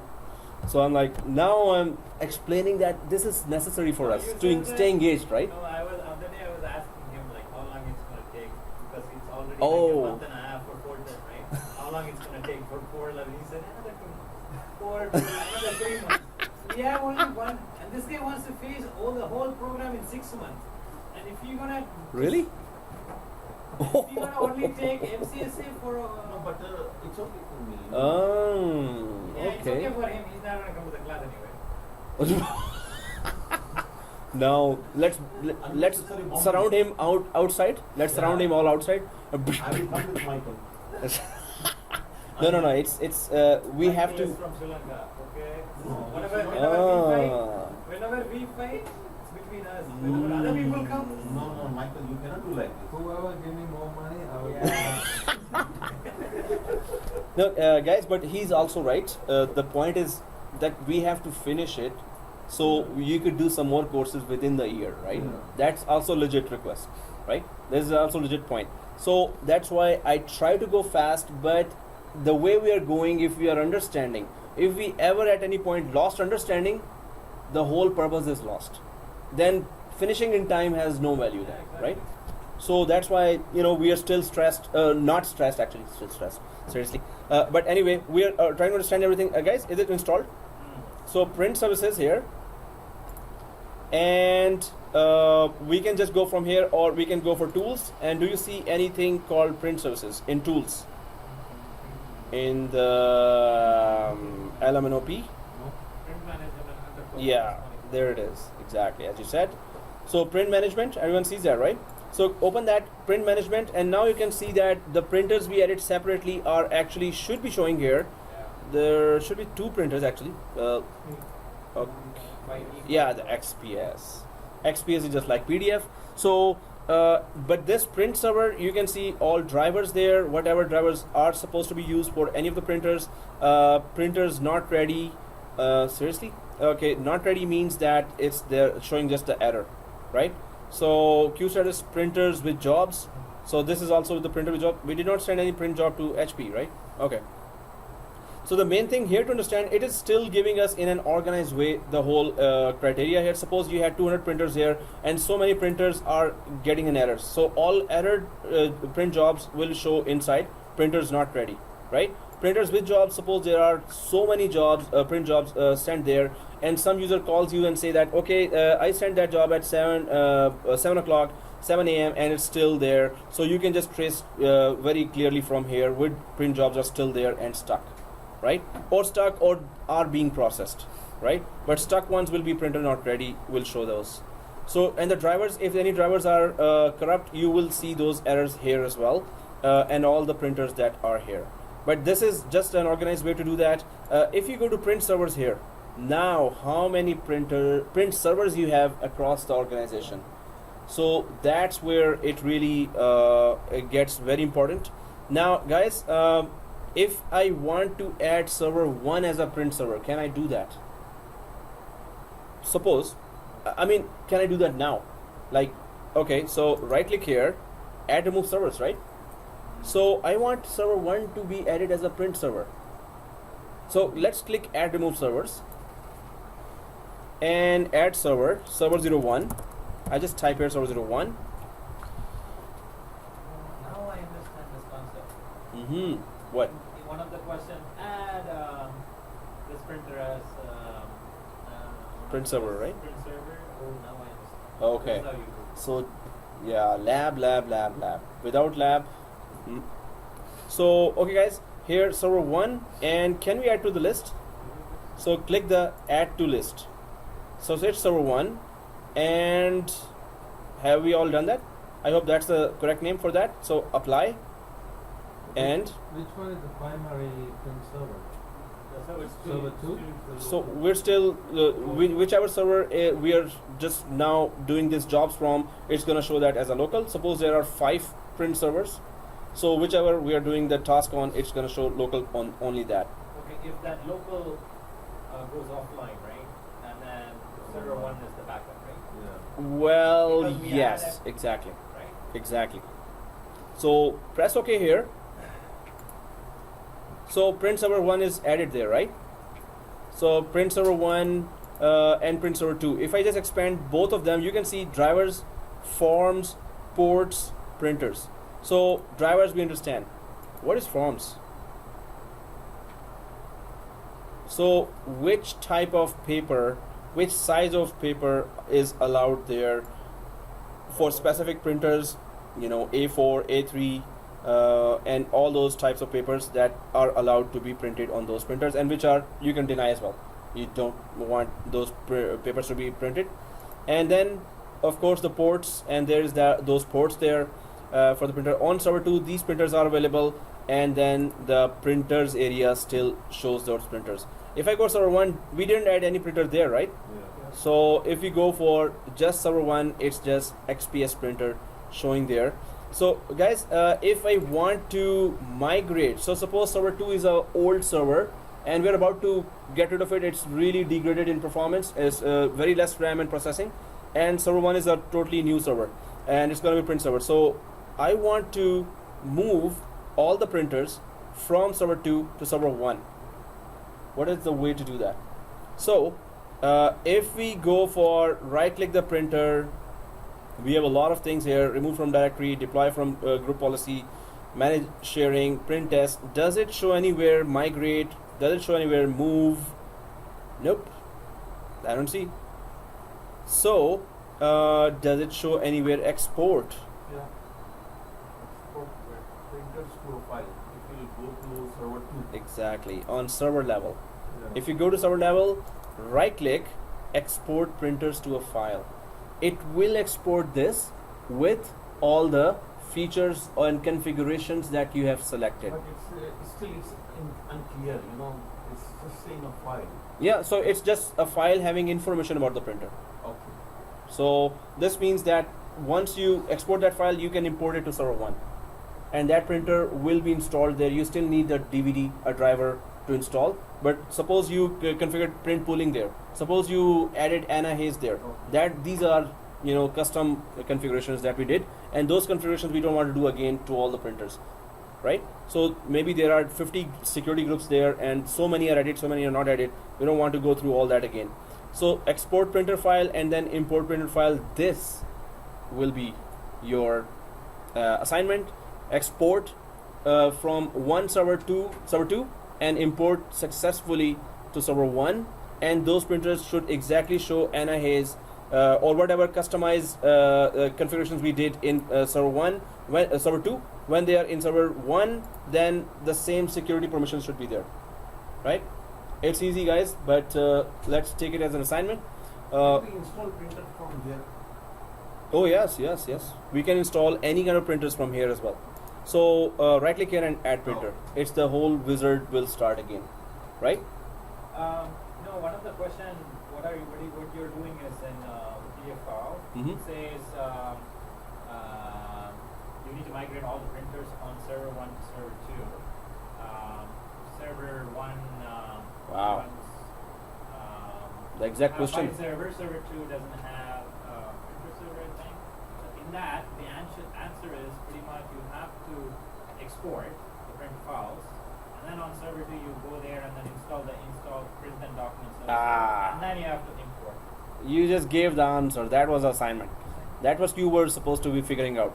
Okay, yes, you have to install print services there first. Because I already know the answer, because he was missing a point. I was trying to. Okay, good. But yes, that was the thing I wanted you to figure out, and thank you for that. But yeah, install the print services there, then only it will import, of course. If print services are not there, it will not. But still, You didn't do this on server 1. I was like, why are you guys not doing this? that's what I was pushing to you. Okay, critical thinking. Do that. Yeah. You can give another Install the assignment. print services means we have to install the Role, Yep. exactly. On print server 1, but guys, still it may not work. It may or may not work. Or you can give another assignment. You know the time between this time and this time. Okay. That one? You can give an But- assignment. You can only print. Oh. But how can you do that assignment? You know that someone wants to print, but Oh. printer is paused. Printer is paused, but you want to print. Then I can just extract I'm just questions giving from you a there. hint, you just No, print. but I'm just crying now. Why did you say that? Huh? Okay, so but anyway, still it may not work. So guys, still it is an assignment. So the main thing is, as soon as the printers are imported in server 1, the security options should be there. The screenshot of the security options should be there, right? You don't have to add anything yourself. The file should take that security options and everything. Customized configuration should be there in the file. So you're not going to touch any customized configurations, and it should successfully import. And then once it is imported, just print from Anna Hayes again to the printer that is now sitting in server 1 instead of server 2. So that is called complete migration. Complete migration is only good when you test it with an end user, right? If you do not test with an end user, it's not a complete migration, right? So You said that Mhm. the answer was mentioned. no, that's just one part. There you have to do the complete thing. So make changes at home, add Anna Hayes there as well, add accounts security group there as well in server 2 first, and then migrate just with the export printer file and import from a file to server 1, and then just show the screen. The security configurations are still there, but you have to ultimately print. Does the print work if it is migrated to server 1? So migration means it's not on server 2 anymore. It's on server 1 now. Hey guys, all you guys need to do is run the command on Windows 2008 and then type server. Since we have changed the numbers. Whatever we did is right. All you need to do is export the file, add the roles on whatever server you're migrating, and then whatever user you're doing. It's not that easy. So easier said than done, I can just say that. Because when we are also doing in production environment, it's easy. But when you start doing that, I'll go ahead and try that. then we are like, oh, seriously, one error after other error. Yeah, you're saying? After importing, we have to remove the services from. No, you don't have to remove anything, but check if it still stays on server 2 while you migrated it to server 1. First thing. Second thing, once you migrate to server 1, are the customizations still there or not? Third thing, are you able to print and in the server 1, from server 1, can you see that print job coming from NIS? Yeah, okay. After exporting, maybe we will get everything, but it stays the same, procedure, same thing, same services in server 2. Then. Yes. So we have to remove that one, or No. we That's also a result that you will be confirming. Once you migrate, does it go away from server 2 or does it stay there? Because migration doesn't take anything. No, so migration moves things, not copies things. Migration. It moves things, right? So if mailboxes are there, users are there, mailboxes are moved. Mailbox copy never remains there anymore, right? So that's another assumption that you're gonna be checking. You're gonna test that. So that happens in the production environment, right? So whatever you teach us, right? Hmm? We have to use that, or is there something extra step? Please do Google it. Okay, so Please there is an do. extra step for this. From here, I don't this see one is- anything migration. I'm- It's just export, just a Yeah. copy. Yeah, the result. I'm interested in the I'm result. talking about the whole class he was doing. Okay. Yeah, that's it. This is one of the simple one, but you will get errors. Good luck. That's where the critical thinking starts, right? So you have to really Google it, but most probably you will be doing it like this. Main thing is NIS can print to server 1 and with all the configurations there, so it should be done. But once you have the picture proof, you're good for for production environment as well. So that's migration. Migration is one of the most important topics in an interview. Okay guys, so let's carry on next. Can I ask you one question? Mm-hmm, sure. This one. Just one. Okay. Okay. When you migrate server 2 to server 1, server 2 is still a backup server? Migration moves. It moves, So, man. as soon as you move, only one print server. That is need to be seen if it moves or copies. I'm leaving it to you. Let's see what you discover, right? But here it's, we have the option only for export. It doesn't show anything about the migration. Exactly. So that's why I'm saying that try to see if it No, moves that's why I told or is you, it copies. that file, it talks about migration, but the answer is just export, install the role on whatever server you're migrating, Yeah, and then import. That's what it says.